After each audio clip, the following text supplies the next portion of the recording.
আমাদের সন্তানকে এভাবে মেরে ফেলো না প্লিজ। ও তো এখনো পৃথিবীর আলো পর্যন্তই দেখেনি। কেন এই নিষ্পাপ একটা জীবনকে শেষ করে ফেলতে চাইছো তুমি? আমি হাত জোড় করছি, পায়ে পড়ছি তোমার, প্লিজ। আমার বাচ্চাটাকে মেরে ফেলো না রণজয়। কাঁদতে কাঁদতে রণজয়ের পা জড়িয়ে ধরে বসে পড়ল শ্রুতি। রণজয়ের মুখে ফুটে উঠল অসীম বিরক্তির ছাপ। সে বলে উঠল, এইসব কি শুরু করলে তুমি? তুমি কেন জেদ করছো অযথা? আমার সহজ কথাটা কেন বুঝতে পারছো না তুমি? তুমি কেন বুঝতে পারছো না? বাবা হয়ে নিজের সন্তানকে মেরে ফেলতে চাইছো তুমি? বিয়ের 4 বছর পর বাবা মা হতে চলেছি আমরা।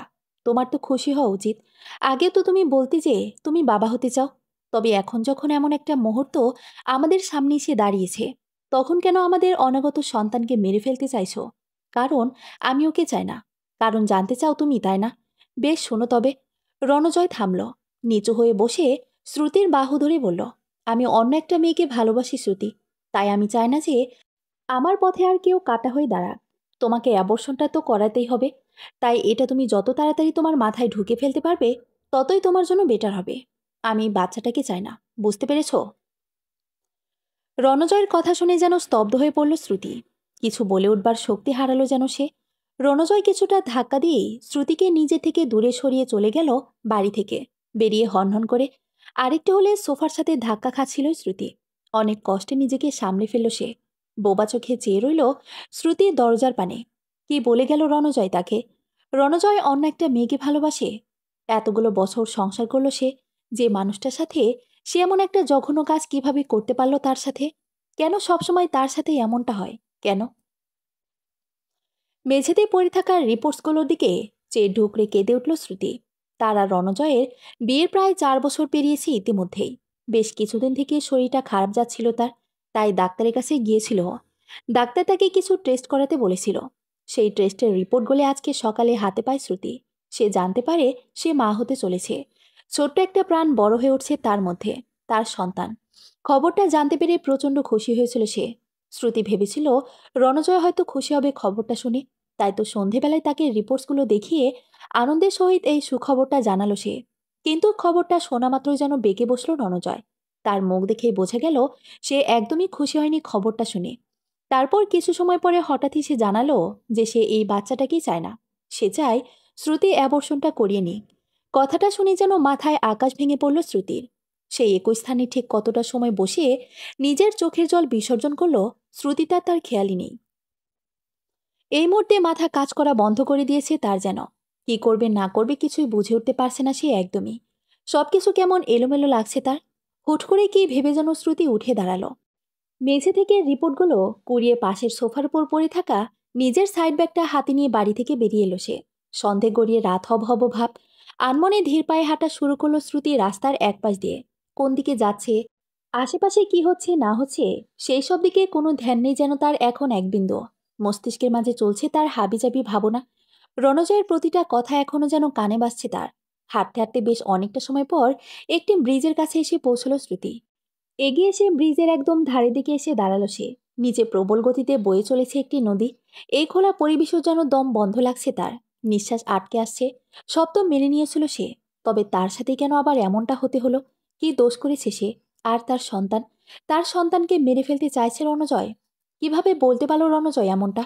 না, বেঁচে থাকতে কখনোই নিজের সন্তানকে এভাবে চোখের সামনে মেরে ফেলতে দেখতে পারবে না শ্রুতি। কখনোই না। যদি তার সন্তানকে মরতে হয়, তবে সেও তার সাথে নিজের জীবনটা শেষ করে ফেলবে। শ্রুতির মাথাটা ঝিমঝিম করছে। গলা শুকিয়ে কাঠ হয়ে এসেছে। হাত পা কেমন যেন অবশ হয়ে আসছে তার ক্রমে ক্রমে। চোখ মেলে রাখাও যেন দায় হয়ে পড়েছে। শ্রুতি একটা পা এগোতে যায় সামনের দিকে। তখনই কেউ দ্রুত এসে টেনে সরিয়ে আনে তাকে সেই স্থান থেকে।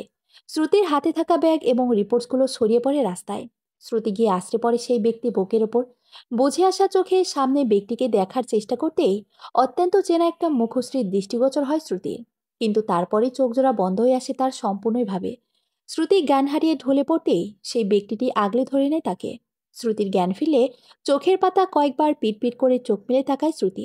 মাথাটা এখনো যেন ভার হয়ে আছে তার। ঠিকমতো লক্ষ্য করতেই নিজেকে বিছানায় শুয়ে থাকতে আবিষ্কার করে সে। কিন্তু ঘরটা তার একেবারেই অচেনা। শ্রুতি ধীরে সুস্থে উঠে বসে আশেপাশে চোখ বোলায়। সাধারণ সাজানো গোছানো একটা ঘর, কিন্তু এই ঘরটা কার? কোথায় সে এখন?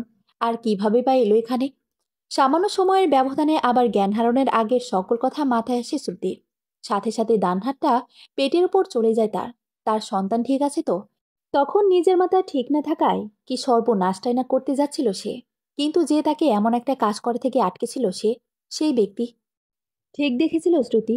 চিন্তা নেই, তোমার সন্তান একদম ঠিক আছে শ্রুতি। শ্রুতির ভাবনার ছেদ ঘটল পুরুষালী একটা কণ্ঠস্বরে। সামনের দরজার দিকে তাকাতেই আবার সেই অত্যন্ত চেনা মানুষটাকে দেখতে পেল সে। এতগুলো বছর পর তাকে দেখে যেন থমকে গেল শ্রুতি। নিষ্পলক চেয়ে রইল এই সেই মানুষটার দিকে। মৃন্ময়। মৃন্ময় এগিয়ে এসে তার সামনে দাঁড়িয়ে বলল, তখন রাস্তায় তোমায় অজ্ঞান হয়ে গিয়েছিলে শ্রুতি। তোমার জ্ঞান ফিরছিল না, তাই কি করব বুঝতে না পেরে তোমাকে ডক্টরের কাছে নিয়ে গিয়েছিলাম। তোমার সাথে যে রিপোর্টগুলো ছিল ওগুলো দেখে যদিও বুঝেছিলাম যে তুমি প্রেগনেন্ট। পরে ডক্টরও তাই বললেন। আর বললেন চিন্তার বিশেষ কারণ নেই, তুমি হয়তো কোনো কারণে প্রচণ্ড মানসিক চাপের মধ্যে ছিলে, তাই স্ট্রেসের জন্য জ্ঞান হারিয়েছিলে। তোমার একটু বিশ্রামের প্রয়োজন ছিল। আমি তো তোমার বাড়ির ঠিকানা বা কিছু জানতাম না, আর তোমার জ্ঞান তখনও ফেরেনি, তাই তোমাকে জিজ্ঞাসা না করেই আমার ফ্ল্যাটে নিয়ে এসেছিলাম। শ্রুতি মৃন্ময়ের দিক থেকে নিজের দৃষ্টি সরিয়ে নিজেকে সামলে ওঠার চেষ্টা করে বলল, তুমি এখানে? হ্যাঁ, আমি চাকরির সূত্রে এই শহরে থাকছি। প্রায় 1-2 বছর হতে চলল। কালকে অফিস থেকে ফিরতে একটু দেরি হয়েছিল আমার। আর সেই ফেরার পথেই তো হঠাৎ তোমায় দেখতে পেলাম আমি সেখানে। তোমার সাথে এতদিন পর এভাবে কখনো আবার দেখা হবে সেটা আমি ভাবতেও পারিনি। By the way, congratulations. Mrinmoy মৃদু হাসল। শ্রুতি মেঝের দিকে চোখ রেখেই মাথা নেড়ে বলল, ধন্যবাদ। কিন্তু তুমি এই রাতে ওখানে কি করছিলে একা একা? আর একটু হলেই তো অঘটন ঘটে যেতে পারতো কোনো। তোমার হাজবেন্ড কোথায়? আর তোমাকে অমন বিধ্বস্ত কেন দেখাচ্ছিল? শ্রুতি এক পলক তাকালো মৃন্ময়ের দিকে। সে জিজ্ঞাসানো চোখে চেয়ে আছে শ্রুতির মুখ পানে। শ্রুতির মাথায় এলো সে সারাটা রাত বাড়িতে নেই। নিশ্চয়ই রণজয় চিন্তা করছে তার জন্য। সেটাই তো স্বাভাবিক। শ্রুতি কোনো উত্তর না দিয়ে উঠে দাঁড়ালো। বিছানার ওপরেই শ্রুতির ব্যাগ আর রিপোর্টসগুলো পড়েছিল। সেগুলো হাতে নিয়ে শ্রুতি অস্থির হয়ে পড়ে বলল, আমি বাড়ি যাব। আমাকে এক্ষুনি বাড়ি ফিরতে হবে। রণজয় নিশ্চয়ই অনেক টেনশন করছে আমার জন্য। শ্রুতি ঘরের বাইরে এলো। শ্রুতিকে এভাবে বেরিয়ে আসতে দেখে মৃন্ময় তার পিছু পিছু এসে বলল, আচ্ছা বেশ, চলো, আমি পৌঁছে দিচ্ছি তোমায় বাড়ি। শ্রুতি তাকে বাধা দিয়ে বলল, না, সেটার কোনো প্রয়োজন নেই। আমি একাই চলে যেতে পারবো। এখনো ঠিকভাবে সকাল পর্যন্ত হয়নি শ্রুতি, ভোর হচ্ছে কেবল। বাইরে অটোরিকশা পাওয়া যাবে কিনা ঠিক নেই এখন। উপরন্তু তোমার এই অবস্থা, তুমি একা কিভাবে যাবে? আমি তোমাকে ছেড়ে দিচ্ছি। ততক্ষণে কথা বলতে বলতেই সদর দরজার কাছে এসে পৌঁছেছিল শ্রুতি আর মৃন্ময়। শ্রুতি থেমে শান্ত অথচ দৃঢ় কণ্ঠে বলল, আমি বললাম তো তার কোনো প্রয়োজন নেই। আমি ঠিক চলে যাব একা। তুমি রাতে আমাকে ওভাবে বাঁচিয়ে আমার অনেক বড় উপকার করেছ মৃন্ময়। তার জন্য তোমায় ধন্যবাদ। Thank you so much. Mrinmoy কিছু বলে উঠতে পারল না ঠিক আর। শ্রুতি বেরিয়ে এলো সেই ফ্ল্যাট থেকে। ব্যাগ হাতড়ে নিজের ফোনটা খুঁজে বের করতে এসে লক্ষ্য করলো ফোনটা সুইচ অফ। শ্রুতি রাস্তায় এসে বেশ কিছুটা সময় দাঁড়িয়ে রইল কোনো অটো বা রিক্সার আশায়। কিন্তু সত্যি কিছু পাওয়া গেল না। এই ভোরে যদিও বা দু একটা রিক্সা সামনে দিয়ে গেল, কিন্তু সেগুলো প্যাসেঞ্জার দিয়ে যেতে চাইল না এখন। শ্রুতি বাধ্য হয়ে সিদ্ধান্ত নিল হাঁটা ধরার। তখন আধার কাটিয়ে ভোরের আলো কেবলই ছড়িয়ে পড়া শুরু করেছে চারিপাশের পরিবেশে। 2-1 পা এগিয়ে যেতেই মৃন্ময় বাইক নিয়ে এসে দাঁড়ালো তার সামনে। শ্রুতি তার দিকে তাকাতেই সে একটা হেলমেট তাকে এগিয়ে দিয়ে নরম কণ্ঠে বলল, উঠে বসো। ঠিকানাটা আমাকে বলো, আমি তোমাকে ছেড়ে দিচ্ছি। প্লিজ শ্রুতি, কথাটা শোনো। শ্রুতিবার আর কথাটা নাকচ করল না। বিনা বাক্যে হেলমেটটা নিয়ে মাথায় পরে বাইকে উঠে বসলো। অবশ্য বসার সময় মাঝে নিজের ব্যাগটা রেখে সামান্য দূরত্ব বজায় রাখতেও ভুলল না সে। শ্রুতির বলা ঠিকানায় সে পৌঁছতেই শ্রুতি বাইকটা থামাতে বলল মৃন্ময়কে। মৃন্ময় বাইকটা থামালে সে নেমে দাঁড়ালো বাইক থেকে। মাথা থেকে হেলমেটটা খুলে মৃন্ময়ের হাতে দিয়ে ধন্যবাদ বলে সে ব্যস্ত পায়ে এগিয়ে গেল ফ্ল্যাটের দিকে। ফ্ল্যাটের সেকেন্ড ফ্লোরে থাকে শ্রুতি আর রণজয়। রণজয়ের কাজের সুবিধার্থেই মূলত শ্বশুর শাশুড়ি সকলে থেকে দূরে ফ্ল্যাটে থাকতে হয় তাদের। শ্রুতি তড়িঘড়ি পায়ে সেকেন্ড ফ্লোরে আসে। তবে দরজার কাছে এসে যেই না সে বাড়ির কলিং বেলটা বাজাতে যাবে, তার ঠিক আগেই খুলে যায় দরজা। দরজার সামনে রণজয় এবং নিজের বেস্ট ফ্রেন্ড অদিতিকে দেখে অবাক হয় শ্রুতি। অদিতি এই সময় এখানে কি করছে সেটা প্রথমে বুঝে উঠতে কষ্ট হয় শ্রুতির। অদিতি আর রণজয় দুজন নিজেদের মাঝে হেসে হেসে কথা বলছিল। হঠাৎ সামনে শ্রুতিকে দেখতে যেন মুখের হাসিটা চলে যায় তাদের। রণজয়ের শার্টের ওপরের দিকে বোতামগুলো খোলা ছিল। শ্রুতি রণজয়ের দিকে লক্ষ্য করতেই রণজয়ের গলার দিকে লাল দাগ দেখতে পায় সে। অদিতি অপ্রস্তুত হয়ে পড়ে নিজের চুল ঠিক করতে করতে দ্রুত শ্রুতিকে পাশ কাটিয়ে চলে যায় সেখান থেকে। ব্যাপারগুলো মিলাতে যেন খুব একটা কষ্ট হয় না তার শ্রুতির। সে বাকরুদ্ধ হয়ে দাঁড়িয়ে থাকে। শেষে কিনা তার বেস্ট ফ্রেন্ডে অদিতি। রণজয় বলতে যায়, তুমি অদিতি সেই মেয়ে যাকে তুমি ভালোবাসো, তাই তো? রণজয়ের কথার মাঝে শ্রুতি বলে ওঠে। রণজয় থামে, মাথা নেড়ে বলে, হ্যাঁ। তার মুখে সামান্য অনুতাপের ছাপ পর্যন্ত দেখা যায় না যেন। শ্রুতি আরও একটা কথা না বলে রণজয়কে পাশ কাটিয়ে বাড়ির ভিতরে এসে সোজা নিজেদের ঘরে চলে এলো। রণজয় ঘরে এসে প্রশ্ন করল, সারা রাত কোথায় ছিলে? জেনে কি করবে? আমি এত রাতে কোথায় আছি, আদৌ বেঁচে আছি নাকি মরে গেছি, সেটা জানা প্রয়োজন মনে করছো না বলে তো মনে হচ্ছে না। তাই এখন এইসব ফর্মালিটি না করলে চলবে, থাক। কারণ সত্যি যদি প্রয়োজন বলে মনে করতে, তবে অন্তত নিজের প্রেমিকাকে বাড়িতে ডেকে এভাবে সারা রাত ফুর্তি করতে পারতে না। রণজয় উচ্চস্বরে বলল, শ্রুতি। শ্রুতি কঠোর গলায় বলল, চিৎকার করবে না একদম। রণজয় চাপা কণ্ঠে বলল, কেন, কি করবে তুমি? শ্রুতি তাকায় রণজয়ের মুখ পানে, বলে, কি করব? কি করব সেই সিদ্ধান্ত আমি নিয়ে ফেলেছি রণজয়। আমি সেটাই করব। মানে, কিসের সিদ্ধান্ত? তুমি কি কর? রণজয় আরো কিছু বলতে যায়, তখন শ্রুতি তাকে থামিয়ে দিয়ে স্বাভাবিক স্বরে শুধায়, তোমার ফোনটা কোথায়? ফোনটা দাও তো একটু। রণজয় অবাক হয়ে বলে, কেন, আমার ফোন নিয়ে কি করবে তুমি? শ্রুতি উত্তর না দিয়ে এদিক ওদিক তাকায়। একটু খুঁজতেই বিছানার উপরে রণজয়ের ফোনটা পেয়ে যায় সে। রণজয়ের ফোনটা লক করা ছিল না। ফোনের কন্ট্যাক্ট লিস্ট ঘেটে রণজয়ের সামনেই একে একে নিজের বাবা মা ও শ্বশুর শাশুড়ির নম্বর বের করে তাদের কল দেয় শ্রুতি। তাদের আজকে বিকেলের মধ্যেই এখানে আসতে বলে সে। এভাবে এত ভোরে ফোন করে জরুরি তলবে ডেকে পাঠানোর কারণটা অবশ্য সে জানায় না তাদের স্পষ্টভাবে। রণজয় বিস্মিত হয়ে দাঁড়িয়ে দাঁড়িয়ে দেখে সবটা। শ্রুতি কি করতে চাইছে সে বুঝতে পারছে না ঠিক। শ্রুতি কান থেকে ফোনটা নামাতেই সে বলে, ওদের কেন ডাকলে তুমি এখানে আজকে বিকেলের মধ্যে? কি করতে চাইছো তুমি? শ্রুতি ঠোঁটে তাচ্ছিলের হাসি টেনে বলল, ভয় নেই, তোমাদের সুবিধের জন্যই ডেকেছি। তুমি আর অদিতি একে অপরকে ভালোবাসো না? তুমি তো চাও যেন তোমাদের রাস্তাটা পরিষ্কার হয়ে যাক। সেটা করার জন্যই ডেকেছি। মানে, সেটা না হয় তখনই বুঝতে পারবে। রণজয় কিছু বলতে গেলে তাকে বলতে না দিয়েই শ্রুতি আবারও শান্ত কণ্ঠে বলল, আমার একটা কথা রাখবে? আমার এখন কোনো কথা বলতে ইচ্ছে করছে না। আমি কিছুটা সময় একা থাকতে চাই। থাকতে দেবে একা, প্লিজ? রণজয় আর কিছু বলল না। শ্রুতি ফোনটা এগিয়ে দিলে সেটা নিয়ে বিরক্ত মুখে নিয়ে চলে গেল সে সেই ঘর থেকে। শ্রুতি বিছানায় বসে পড়ল ক্লান্ত ভঙ্গিতে। মন মস্তিষ্ক সকল কিছু কেমন যেন ক্লান্ত অনুভূত হচ্ছে তার কাছে, বড্ড ক্লান্ত। চোখ থেকে জল গড়ালে সেটাকে মুছে ফেলে গভীরে শ্বাস টানল শ্রুতি। অনুভূতি শূন্য চোখে চেয়ে রইল সে সামনের দিকে। ড্রয়িং রুমে দাঁড়িয়ে আছে শ্রুতির মা বাবা এবং শ্বশুর শাশুড়ি। তাদের একপাশে দাঁড়িয়ে আছে রণজয়। কিছু সময় আগেই এখানে এসে পৌঁছেছে শ্রুতির এবং রণজয়ের মা বাবা। তাদের মনে জমে রয়েছে হাজারো একটা প্রশ্ন। শ্রুতির এভাবে ডেকে পাঠানোর কারণ তাদের কাছে এখনও অজানা। শ্রুতির ড্রয়িং রুমে এলো। সে তাদের সামনে এসে দাঁড়াতেই রণজয়ের মা প্রশ্ন করল, কি হয়েছে বলো তো বোমা? এভাবে হঠাৎ জরুরি তলবে ডেকে পাঠানোর কারণ কি? এই রণ, কি হয়েছে বলতো? রণজয় উত্তর দিল না কোনো। শ্রুতি কিছু সময় চুপ রইল। সে এক নজর রণজয়ের দিকে চেয়ে দীর্ঘশ্বাস ফেলে চোখ ফিরিয়ে তার শাশুড়ি মায়ের দিকে তাকালো।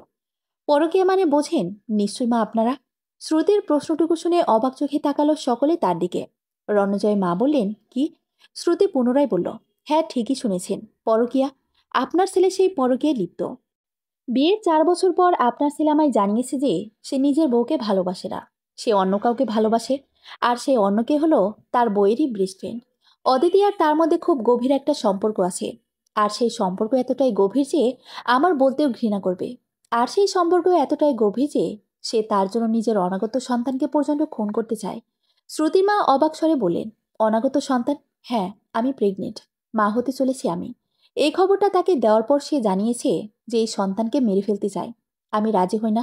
আর না হই আমাকে নাকি অ্যাবর্শন করাতে হবে।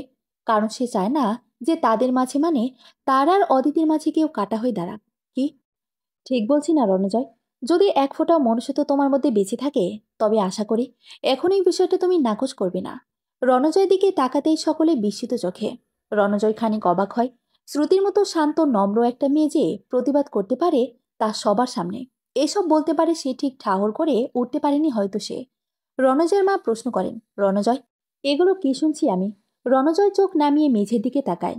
সম্মতিসূচক মাথা নেড়ে বলে, আমি অদিতিকে ভালোবাসি, আর সে আমাকে ভালোবাসে।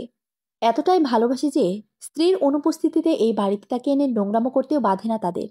শ্রুতির কথা শুনে রণজয় চোখ গরম করে তাকালো শ্রুতির দিকে। দাঁতে দাঁত চেপে রাগী স্বরে বলল শ্রুতি। শ্রুতি কঠোর স্বরে বলল, একদম চিৎকার করবে না রণজয়। আমি আর তোমার চিৎকার শুনবো না। তোমার গলায় তোমাদের সেই নোংরামোর চিহ্ন কিন্তু এখনো জলজল করছে। সকলের চোখ গিয়ে পড়ল রণজয়ের গলার দিকে। সেখানে একটি জায়গায় লাল দাগ স্পষ্ট বোঝা যাচ্ছে। রণজয় কিছুটা অপ্রস্তুত হয়ে পড়ে নিজের শার্টের কলার টেনে ঠিক করে নিজের গলা ঢাকার চেষ্টা করল। রণজয়ের বাবা ছেলের দিক থেকে মুখ ফিরিয়ে বললেন, ছি রণজয়, তোর থেকে অন্তত এটা আশা করিনি। কিভাবে করতে পারলি তুই এমন একটা কাজ? রণজয়ের মা সামান্য ভেবে শ্রুতির কাছে এগিয়ে এলেন। শ্রুতির মাথায় হাত বুলিয়ে মুখে হাসি টানার চেষ্টা করে বললেন, দেখো মা, সংসারে থাকতে গেলে তো অনেক কিছু মানিয়ে চলতে হয়। আমি মানছি আমার ছেলে ভুল করেছে, ছেলে মানুষ ভুল করে ফেলেছে। আমি তোমায় বলছি, আমি ওকে বোঝাবো। ও এমন ভুল আর কখনোই করবে না। তুমি এসব কথা ভুলে যাও। আমি বলছি। রণজয়ের মাকে কথাটুকু শেষ করতে না দিয়েই শ্রুতি বলল, এইসব আমি ভুলে যাব? কিভাবে বললেন আপনি এটা মা? প্লিজ, এবার অন্তত একটা মেয়ে হিসেবে ভেবে দেখুন ব্যাপারটা। আর কিভাবে বোঝাবেন আপনি আপনার ছেলেকে? সেভাবে, যেভাবে বিয়ের প্রথম থেকেই তাকে বোঝাতেন যে বউকে মাথায় তুলতে নেই, বউকে কিভাবে জব্দ করতে হয়, সেভাবেই বোঝাবেন আপনি। রণজয়ের মা কথাটুকু শুনেই যেন দমে গেলেন। সত্য কথাটা তার আত্মসম্মানে আঘাত হানল বেশ। শ্রুতি নিজের চোখে জমে আসা জলটুকু মুছে বলল, এতদিন চুপচাপ অনেক কিছু সহ্য করেছি আমি, কিন্তু আর করব না। আর না আমি আমার সন্তানের কোনো ক্ষতি হতে দেব। আমি ডিসিশন নিয়ে ফেলেছি যে আমি কি করব। আর সেটা পরিষ্কারভাবে জানানোর জন্যই আমি আপনাদের সবাইকে এখানে ডেকেছি। শ্রুতির বাবা শুধালেন, কি ডিসিশন মা? আমি রণজয়কে ডিভোর্স দেব, and it's my final decision. রণজয়ের মা আটকে উঠে বললেন, সে কি কথা বৌমা? এসব কি বলছো তুমি? সংসার ভাঙবে নিজেদের? বেয়াই বেয়ান, আপনারাই কিছু বলুন আপনাদের মেয়েকে। শ্রুতির বাবা মেয়ের কাছে এসে তাকে বোঝানোর চেষ্টা করে বললেন, এটা কি বলছিস শ্রুতি তুই? শান্তমাতায় ভেবে দেখ। এমন একটা সিদ্ধান্ত নেওয়ার আগে এখনই হুট করে এমন একটা সিদ্ধান্ত নিস না। আমার ভাবা শেষ, আর কিছু ভাবার নেই আমার। আর এটাই আমার শেষ কথা। আমার সিদ্ধান্ত আমি বদলাবো না কিছুতে। সঠিক সময়ে সঠিক সিদ্ধান্ত নেওয়া খুব জরুরি বাবা, কারণ এই সিদ্ধান্তের উপর অনেক কিছু নির্ভর করে থাকে। 4 বছর আগে যদি তোমরা সঠিক সময়ে সঠিক সিদ্ধান্তটা নিয়ে ফেলতে, তবে হয়তো আমাকে এই দিনটা দেখতে হতো না। শ্রুতির মা এবং বাবা একে অপরের মুখ পানে চাইলেন। শ্রুতি ঠিক কোন কথায় ইঙ্গিত করতে চেয়েছে তা তারা ঠিকই বুঝেছেন। শ্রুতির শ্বাস টেনে পুনরায় বলল, আমি এই ভুল করব না আর। আমার সন্তানের সাথে অন্তত কোনো অন্যায় আমি কখনো হতে দেব না। আমার সন্তানের জন্য, ওকে ভালো রাখার জন্য যে সিদ্ধান্ত নেওয়া আমার সঠিক বলে মনে হবে, আমি সেগুলো অবশ্যই নেব। আর এবারও আমি সেটাই করেছি। আমি আমার সিদ্ধান্তটা তোমাদের সবাইকে জানিয়ে রাখলাম। আশা করি আমার এই সিদ্ধান্তে রণজয়ের কোনো সমস্যা হবে না, কারণ সেও নিশ্চয়ই এমন কিছুই চায়। আমার আর কিছু বলার নেই। শ্রুতি নিজের কথাটুকু বলেই হাঁটা ধরল ঘরের দিকে। রণজয়ের মা বাবার সাথে কিছু কথা শেষ করে শ্রুতির মা বাবা গেলেন ঘরের মেয়ের কাছে। শ্রুতি তাদের আসতে দেখে তাদের মুখ তুলে তাকাতে শ্রুতির মা নরম স্বরে বলল, শ্রুতিমা দেখ, শান্ত মাথায় ভাব। এভাবেই সংসার ভেঙে দেওয়া ঠিক হবে না। এভাবে হুট করে ডিভোর্স চায় বললেই তো আর হয়ে যায় না। আর মেনে নিলাম তুই ডিভোর্স দিয়ে দিলি, তারপর কি করবি? তুই ডিভোর্স দিয়ে আবার বাবার বাড়িতে গিয়ে বসে থাকলে লোকে কি বলবে ভেবে দেখেছিস? তাও আবার তুই তো এখন একাও না, তুই মা হতে চলেছিস। শ্রুতির বাবাও একই সুর টেনে বলল, হ্যাঁ তাই। তোর এই ডিভোর্সের ভূত বা সংসার ছেড়ে যাওয়ার কথা, এইসব মাথা থেকে ঝেড়ে ফেল। তাছাড়া তুই আমাদের কথাটাও ভেবে দেখ। আর এখন আমি চাকরি থেকে অবসর নিয়েছি। সংসার তোর দাদা সামলায়, সংসার তো তাদেরই বলা চলে। তোর দাদা বৌদি ব্যাপারটা কিভাবে নেবে সেটাও তো ভেবে দেখ। তুই এখন ডিভোর্স নিয়ে এভাবে ওখানে গিয়ে উঠলে তারাও যে সন্তুষ্ট হবে তা তো না। শ্রুতি অবাক চোখে তাকালো তাদের দিকে। পরমুহূর্তেই অন্যদিকে মুখ ফিরিয়ে বলল, আমাকে তোমরা পর করে দিয়েছো জানতাম, কিন্তু এতটা সেটা বুঝতে পারিনি। চিন্তা নেই, তোমাদের বাড়িতে আমি ফিরে যাব না। তোমাদের বোঝা বাড়াবো না আমি কখনোই। আমি যথেষ্ট শিক্ষিত, গ্র্যাজুয়েশন শেষ করেছি। হ্যাঁ, রণজের কাছে এটার জন্য আমি কৃতজ্ঞ যে সে তখন আমার আকতি মিনতি শুনে আমাকে সংসারের সবকিছু সামলানোর পাশাপাশি পড়ার সুযোগটা দিয়েছিল। সবকিছু সামলে হলেও অনেক কষ্টে অন্তত সেটা শেষ করতে পেরেছিলাম আমি বিয়ের পরে। যদিও নিজেদের বিষয়ে সামান্য আফসোস করেনি কখনো সে, নিজের দিকটা ঠিকই বুঝে নিয়েছে। যাই হোক, আমি ঠিক কিছু একটা ব্যবস্থা নিজের করেই নেব। হয়তো একটু কষ্ট হবে, তবে কোনো একটা চাকরি খুঁজে নিজেরা নিজের সন্তানের থাকা খাওয়ার ব্যবস্থা ঠিকই করে নিতে পারবো। এসব মুখে বলা বা ভাবা সহজ, আর যা তোর ভাগ্যে ছিল তা হয়েছে। এই ঝামেলাটা বাড়িয়ে লাভ আছে কি কোনো? তুই কেন? শ্রুতি তার মাকে থামিয়ে অন্যদিকে মুখ ফিরে বলল, প্লিজ, আমি খুব ক্লান্ত। কোনো কথা বলতে চাই না আমি এখন আর এইসব নিয়ে। শ্রুতির বাবা বললেন, বেশ, তুই তবে এখন বিশ্রাম নে, ঠান্ডা মাথায় ভাব।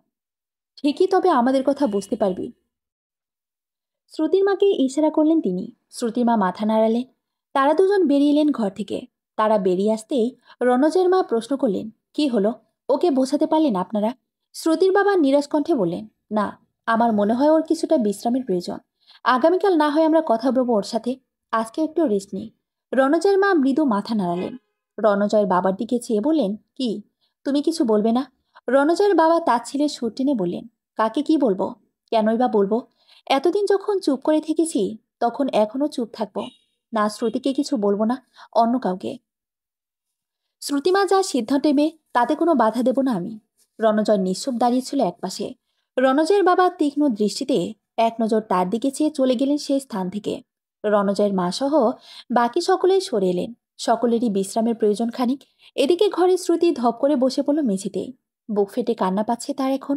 চিৎকার করে কাঁদতে ইচ্ছে করছে, কিন্তু না, তাকে যে ভেঙে পড়লে চলবে না, তাকে শক্ত হতেই হবে। গভীর নিস্তব্ধ রাত। বাড়ির সকলে গভীর ঘুমে মগ্ন হয়তোবা। শ্রুতি নিজের ব্যাগটা নিয়ে ঘর থেকে বেরিয়ে আসে। কয়েকটা জামা কাপড় এবং তার প্রয়োজনীয় কাগজপত্র সহ অত্যন্ত প্রয়োজনীয় কিছু জিনিস আছে ব্যাগে। টাকা পয়সা তেমন নেই, গয়না সব খুলে রেখে এসেছে সেই ঘরেই। শ্রুতি জানত সকালে আবার রণজয়ের এবং তার বাবা মা তাকে বোঝানোর চেষ্টা করবে।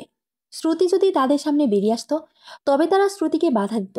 তাই মধ্যরাতে সকলকে না জানিয়েই চলে যাওয়ার সিদ্ধান্ত নিয়েছে সে এই বাড়ি ছেড়ে। এখানের এক মুহূর্ত থাকতেও সে রাজি নয়। তাই এখন এই বাড়ি থেকে বেরিয়ে যাওয়ার সিদ্ধান্ত নিয়েছে সে। আসার আগে অবশ্য ড্রেসিং টেবিলের ওপর একটা চিঠি লিখে রেখে এসেছে। তাতে সে স্পষ্টভাবে বুঝিয়ে দিয়েছে যে সে বাড়ি ছেড়ে চলে যাচ্ছে। তাকে খোঁজার চেষ্টা না করাটাই তাদের জন্য শ্রেয়, কারণ সে আর ফিরবে না। নিজের সিদ্ধান্ত থেকে এক চুলো নড়বে না সে। আর সঠিক সময় এলে ঠিকই রণজয় ডিভোর্সটা পেয়ে যাবে, কিন্তু নিজের অথবা নিজের সন্তানের জীবনে তাদের হস্তক্ষেপ বা বরদাস্ত করবে না শ্রুতি।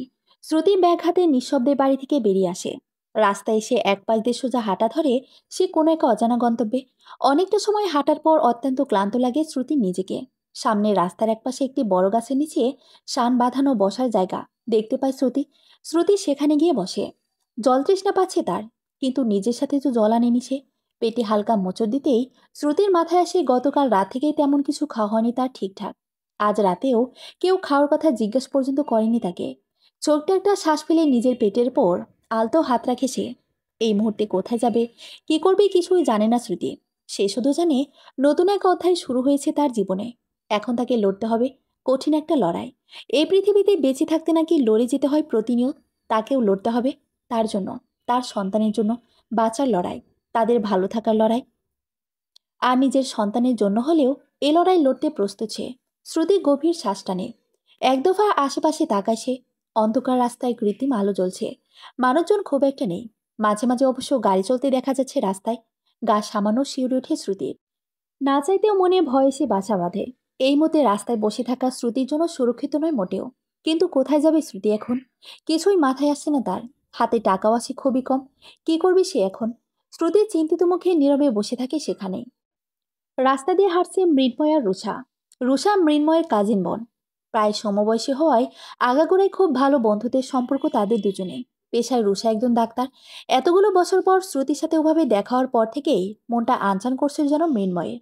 না চাইতেও এত কাজের মাঝে সবকিছুকে ছাপিয়ে গিয়ে শ্রুতির কথায় মাথায় ঘোরাঘুরি করছিল তার সবসময় আজ।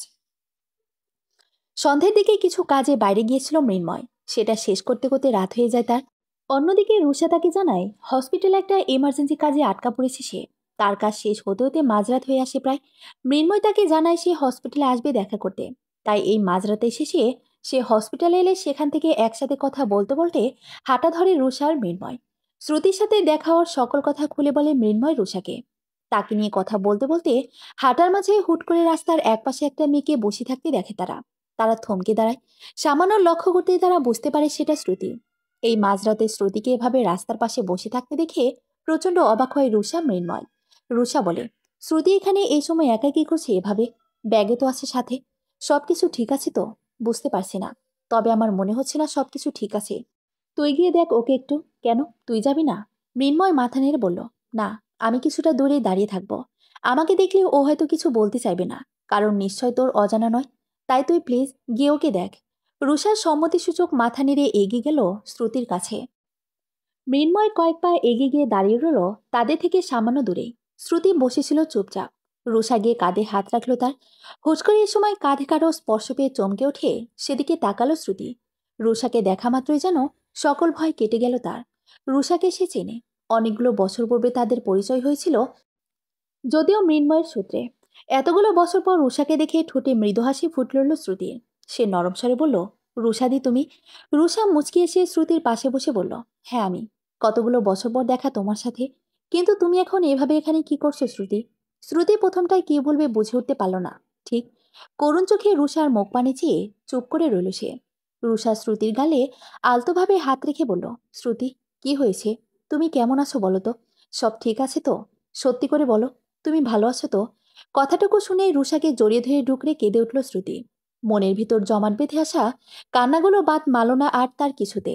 শ্রুতি কান্নারত কণ্ঠে বলল, কিছু ঠিক নেই রুষাদি, কিছু না। আমার সাথে সবসময় এমন কেন হয় বলো না? আমার কি দোষ ছিল? রুষা আর চোখে একবার মৃন্ময়ের দিকে তাকালো।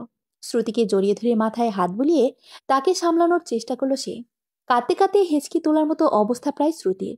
কোনো মতে নিজের কান্না আটকে শ্রুতি সোজাভাবে বসলে রুষা নিজের ব্যাগ থেকে একটা জলের বোতল বের করে শ্রুতিকে দিল।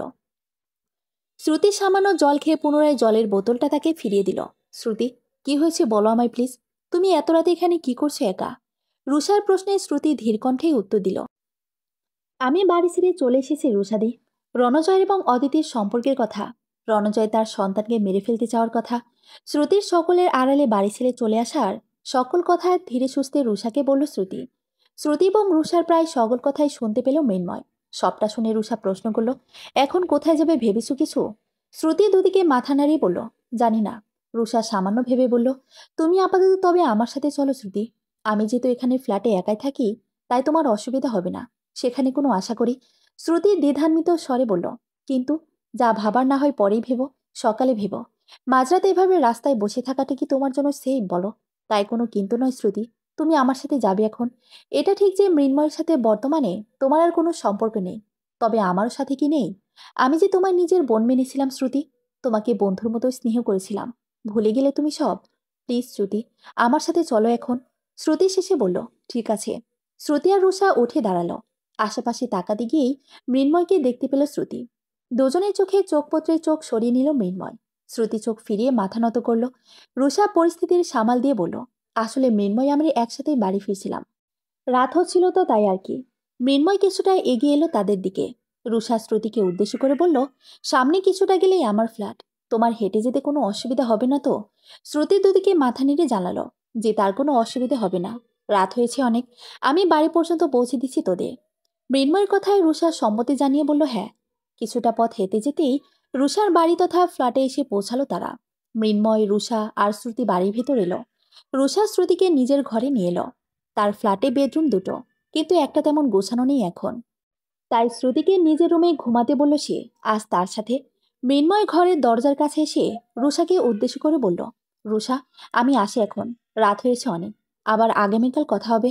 তোরা নিজেদের খেয়াল রাখিস। রুষা ঠিক আছে বলে চোখের পলক ফেলে আশ্বস্ত করল মৃন্ময়কে। মৃন্ময় চলে গেল। শ্রুতি একবার তাকালো তার যাওয়ার পানে। রুষা হাত মুখ ধুয়ে এসে শ্রুতিকে ফ্রেশ হয়ে আসতে বলে রান্নাঘরে গিয়ে হালকা ফুলকা কিছু খাবার নিল তাদের দুজনের জন্য। শ্রুতির সত্যি খিদে পেয়েছিল, তাই বাক্য ব্যয় না করে খাবারটুকু খেলো সে। খাওয়া দাওয়ার পর্ব শেষ করে বিছানা ঠিকঠাক করে শ্রুতিকে ঘুমাতে বলে বিছানার একপাশে শুয়ে পড়ল রুষা। শ্রুতি বালিশে মাথা রেখে চেয়ে রইল সিলিংয়ের দিকে। পুরনো স্মৃতিগুলো আজ ভেসে উঠছে তার চোখের সামনে যেন। শ্রুতি আর মৃন্ময়ের যখন পরিচয় হয়েছিল, তখন শ্রুতি স্কুলে পড়ত। মৃন্ময় ছিল তাদের থেকে বেশ অনেকটাই সিনিয়র। স্কুলের ৭০ বছর পূরণ হওয়ার উপলক্ষে স্কুলে একটা অনুষ্ঠানের আয়োজন করা হয়। তখন শ্রুতি কেবল ক্লাস 9 উঠেছে, আর মৃন্ময়রা ছিল ক্লাস 12-এর ছাত্র। সেটা ছিল মৃন্ময়দের স্কুলের শেষের দিক প্রায়। মৃন্ময়ের গানের গলা ছিল অত্যন্ত সুন্দর। সেই অনুষ্ঠানে গান গাওয়ার কথা ছিল মৃন্ময়ের। সেই উদ্দেশ্যে একদিন হলঘরে বাকিদের পাশাপাশি গান প্র্যাকটিস করছিল সে। তখনই কৌতূহলবশত হলঘরে আসায় মৃন্ময়ের গলায় গাওয়া তুমি রবে নীরবে গানটা শুনেছিল শ্রুতি। সেই সময় শ্রুতি ছিল একদম প্রাণোচ্ছল একটি মেয়ে। শ্রুতি তার গান শুনে কি ভেবে যেন একটা পেন নিয়ে মৃন্ময়কে গিয়ে বলেছিল, তোমার গানের গলা অনেক সুন্দর, আমি তোমার ফ্যান হয়ে গিয়েছি, একটা অটোগ্রাফ হবে প্লিজ। শ্রুতির কথা শুনে কি বলে মৃন্ময় হেসে উঠেছিল। সেটাই ছিল শ্রুতি আর মৃন্ময়ের প্রথম কথা বলা। একই স্কুলে থাকা সত্ত্বেও এর আগে কোনো কথাবার্তা হয়নি তাদের কখনো। তবে এরপর থেকেই তাদের মধ্যে এই কথাবার্তা চলতে থাকে। ভালো বন্ধুত্ব তৈরি হয় তাদের মাঝে। মৃন্ময় স্কুলের পড়া শেষ করে চলে যায় স্কুল থেকে। তবে তাদের বন্ধুত্ব গাঢ় হয় দিনের পর দিন। সেই বন্ধুত্ব থেকেই তৈরি হয় ভালোবাসা। কত সুন্দর স্মৃতি আছে তাদের দুজনের। কত হাসি, কত ঠাট্টা, একসাথে গল্প করতে করতে পাশাপাশি রাস্তা দিয়ে হাঁটা, আরো কত কি। এভাবে একটা সময় শ্রুতি স্কুলের গণ্ডি পেরিয়ে কলেজে পা রাখে। সবকিছু তো ঠিকই চলছিল, কিন্তু এর মাঝে হুট করে শ্রুতির জন্য ছেলে দেখা শুরু করে শ্রুতির বাড়ি থেকে। শ্রুতি বাড়ির সবাইকে জানায় তার আর মৃন্ময়ের সম্পর্কের কথা। শ্রুতির বয়স তখন 19 হবে। কলেজের অনার্স ফার্স্ট ইয়ারের স্টুডেন্ট সে। আর মৃন্ময়ের ইঞ্জিনিয়ারিং পড়া তখন শেষের দিকে প্রায়। তখনও কোনো চাকরি করে না সে। শ্রুতির বাড়ির কেউ সন্তুষ্ট হয় না তাদের সম্পর্কের কথা শুনে। শ্রুতি তাদের বলেছিল যে মৃন্ময়কে ছাড়া সে অন্য কাউকে বিয়ে করতে পারবে না। কিন্তু তার বাড়ির লোক শোনেনি তার কোনো কথা। তাদের বক্তব্য ছিল, ভালো পরিবারের ছেলে, ভালো চাকরি করে, এমন ছেলে সহজে পাওয়া যাবে না। তাই সেখানে বিয়ে দিবেন তারা শ্রুতিকে। অনেক বুঝেও কোনো লাভ হয়নি তাদের। বরং দ্রুত বিয়ের ব্যবস্থা শুরু করেছিল তারা। শেষে শ্রুতি তার মৃন্ময়কে ফোন করে বলেছিল যে সে পালিয়ে যাবে মৃন্ময়ের সাথে। মৃন্ময় তো প্রথমে রাজিই ছিল। তবে সত্যি যখন বাড়ি থেকে পালিয়ে তাদের ঠিক করে রাখা সেই নির্দিষ্ট স্থানে মৃন্ময়ের কাছে আসে, সে তখন মৃন্ময় তাকে বলে, তুমি বাড়ি ফিরে যাও শ্রুতি, আমি তোমায় নিয়ে এভাবে পালাতে পারবো না। শ্রুতি অবাক হয়ে বলেছিল, কি বলছো এসব তুমি? কেন বলছো? মৃন্ময় উত্তরে বলেছিল, আমি ঠিক বলছি। ব্যাপারগুলো যতটা সহজ তোমার মনে হয় ততটা সহজ নয়। তুমি কখনো সুখী হবে না আমার সাথে। তুমি বরং তোমার মা বাবার কথা মতোই সেই ছেলেকে বিয়ে করো। আমাকে ভুলে যাও। আমি জানি তুমি সুখে থাকবে। তুমি প্লিজ জেদ করো না। চলে যাও এখান থেকে, ফিরে যাও বাড়ি।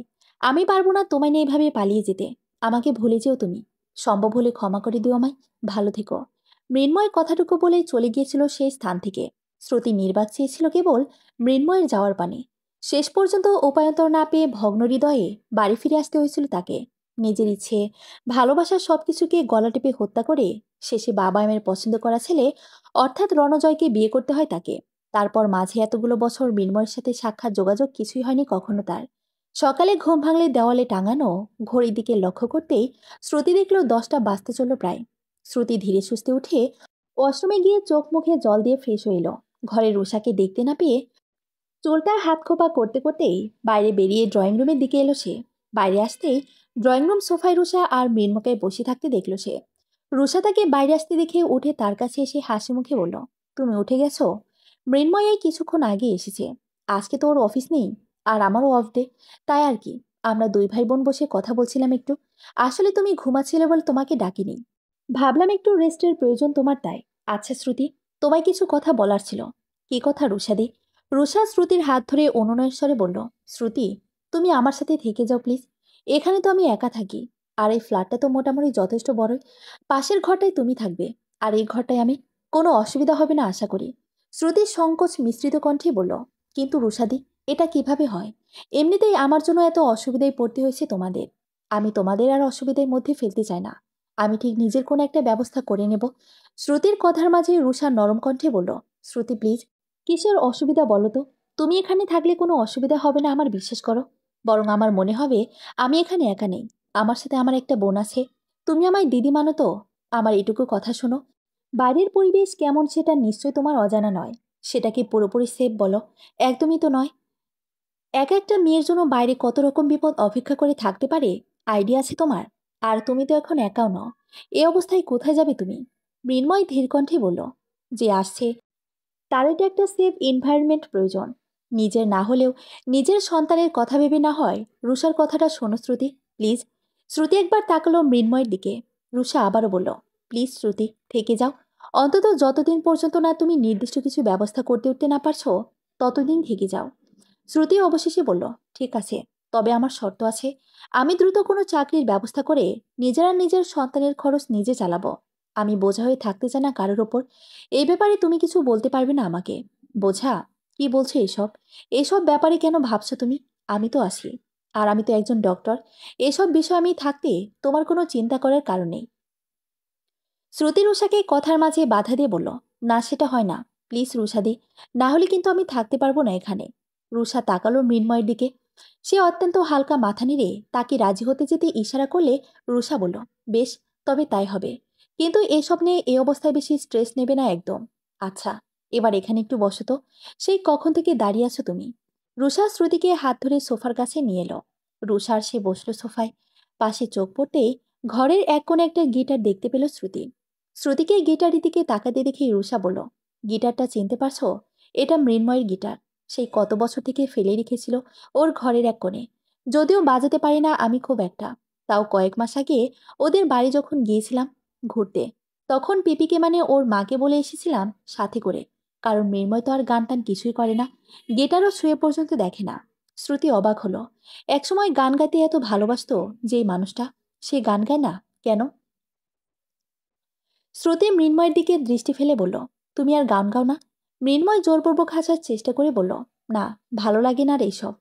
প্রায় 4 বছর হয়ে গেল ও গান গাওয়া ছেড়েছে। বললে এমনকি জোর করেও গলা দিয়ে গান বেরোয় না ওর।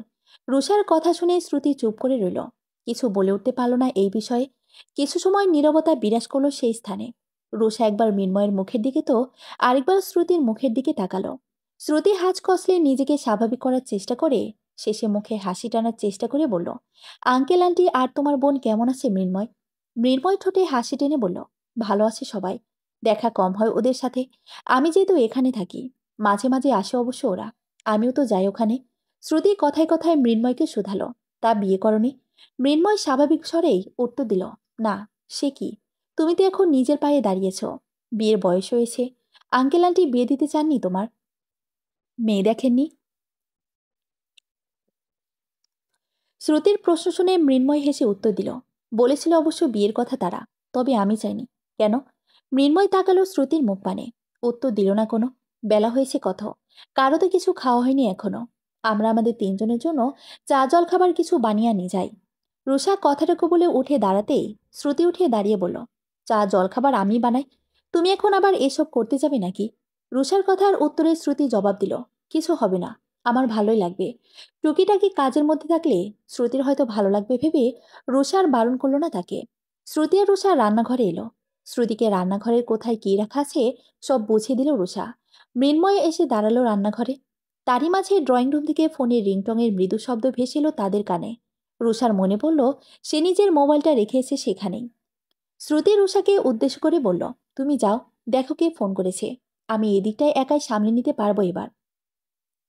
রুষা, ঠিক আছে বলে বেরিয়ে এলো রান্নাঘর থেকে। শ্রুতি তাদের 3 জনের জন্য টোস্ট আর অমলেটটা বানিয়ে রেখে চা বানানোর প্রস্তুতি নিল। চিনি, চা পাতা রান্নাঘরের ওপরের সেলফে রাখা ছিল। সেটার উচ্চ ছিল খানিকটা বেশি। শ্রুতি পা উঁচু করে চিনির কৌটোটা নামাতে গিয়েই ভুলবশত হাতে ধাক্কা লেগে চা পাতার কৌটোটা সরে গেল সেলফের কিছুটা ভেতরের দিকে। অনেক চেষ্টা করেও একটুর জন্য চা পাতার কৌটাটা নাগাল পাচ্ছিল না সে আর কিছুতেই। কিন্তু সে চেষ্টা চালিয়েই যাচ্ছিল। ব্যাপারটা দেখে মৃন্ময় আনমনে হাসল। এগিয়ে সে হাত বাড়িয়ে চা পাতার কৌটোটা নামিয়ে দিতে দিতে বিড়বিড় করে বলল সে, ছুটকো। কথাটা কানে আসতেই শ্রুতি মৃন্ময়ের দিকে আঙ্গুল উঁচিয়ে এক হাত নিজের কোমরে রেখে প্রতিবাদী স্বরে বলে উঠল, এই, আমি মোটেও ছুটকো না। আমার হাইট প্রায় 5 ফিট 4। মেয়ে হিসেবে আমি যথেষ্ট লম্বা। তুমি আমাকে সব বলতে পারো না। তুমি বসে লম্বা, এতে আমার কি দোষ? মৃন্ময় তাকালো শ্রুতির মুখ পানে। কথাটুকু বলে ফেলেই দমে গেল শ্রুতি। আগেও এমন হতো তাদের সাথে। একবার লাইব্রেরির ওপরে তাকে রাখা বইয়ের নাগাল পাচ্ছিল না শ্রুতি। সেটা দেখে মৃন্ময় নামিয়ে দিয়েছিল তাকে বইটা। তখনও তাকে এভাবে ছুটকো বলেছিল মৃন্ময়। শ্রুতিও তেলে বেগুনে জ্বলে উঠেছিল তাতে। সেসব কথা চোখের সামনে ভেসে ওঠে শ্রুতির। আরও অনেক স্মৃতি মস্তিষ্কের কোণে উকি দিয়ে যায় তার। একসাথে রাস্তার পাশ দিয়ে হাঁটা, ফুচকা খাওয়া, মৃন্ময়ের তাকে গান গেয়ে শোনানো, শ্রুতির করা বক বক মৃন্ময়ের এক মনে শোনা, কত শত সুন্দর স্মৃতি। আর তারপর শ্রুতি আর ভাবতে পারে না। সে সরে এসে অন্য পাশে মুখ ফিরে দাঁড়ায়। মৃন্ময় কিছু না বলে চা পাতার কৌটোটা গ্যাস ওভেনের পাশে রেখে চলে যায় রান্নাঘর থেকে। বাইরে সন্ধে নেমেছে বেশ অনেকক্ষণ আগে। রুষার ঘরের বিছানায় বসে টুকিটাকি কথা বলছিল শ্রুতি আর রুষা। কথার মাঝে শ্রুতি বলল, রুষাদি, একটা বাচ্চাদের স্কুলের টিচারের চাকরি ব্যবস্থা হয়েছে। আসলে এক পরিচিত মানে আমার আর রণজয় যে ফ্ল্যাটে থাকতাম তারই নিজের ফ্ল্যাটে একজন আন্টি ছিলেন। তিনি ওই স্কুলের হেডমিস্ট্রেস। তিনি অত্যন্ত ভালো একজন মহিলা। 1 মাস আগে নাগাদ তিনি আমায় এই চাকরি ব্যাপারে বলেছিলেন। ইনফ্যাক্ট আমি তাকে নিজের ডকুমেন্ট পর্যন্ত জমা দিয়েছিলাম তখন। কিন্তু পরে রণজয় যখন ব্যাপারটা জানতে পেরেছিল, তখন এটা নিয়ে খুব ঝামেলা হয়। তার মন্তব্য ছিল যে বাড়ির বউ বাইরে চাকরি করতে পারবে না কিছুতেই। শেষে সেই সবের জন্য আমি আর চাকরিটা করতে পারিনি তখন। তারপর এখন আবার সেই আন্টির সাথে কথা বলি ব্যাপারটা নিয়ে। তিনি আমাকে জানান যে তিনি আমার কাজের ব্যবস্থা করবেন, আর তিনি আমাকে তার সাথে স্কুলে গিয়ে দেখা করতে বলেছেন। রুষা হাসি মুখে বলল, বাহ, তুমি একটা চাকরি পেয়েছো। এটা তো ভালো খবর শ্রুতি। হ্যাঁ, যদিও পার্মানেন্ট নয় এটা, আর মাইনে খুব একটা বেশি নয়, তবুও এখন আমার জন্য এটাই অনেক। পরের কথা না হয় পরে দেখা যাবে। এইসব নিয়ে বেশি স্ট্রেস নেওয়ার প্রয়োজন নেই বোন। একটা কথা মাথায় রাখবে, আমি আছি তোমার পাশে। শ্রুতি হাসি টানল মুখে, চোখটা সামান্য ছলছল করে উঠল তার। সে রুষার কাঁধ এক পাশ থেকে জড়িয়ে ধরে বলল, তোমরা আমার জন্য যা যা করেছো, সেটা আমার বাড়ির লোকেও আমার জন্য করেনি রুষাদি।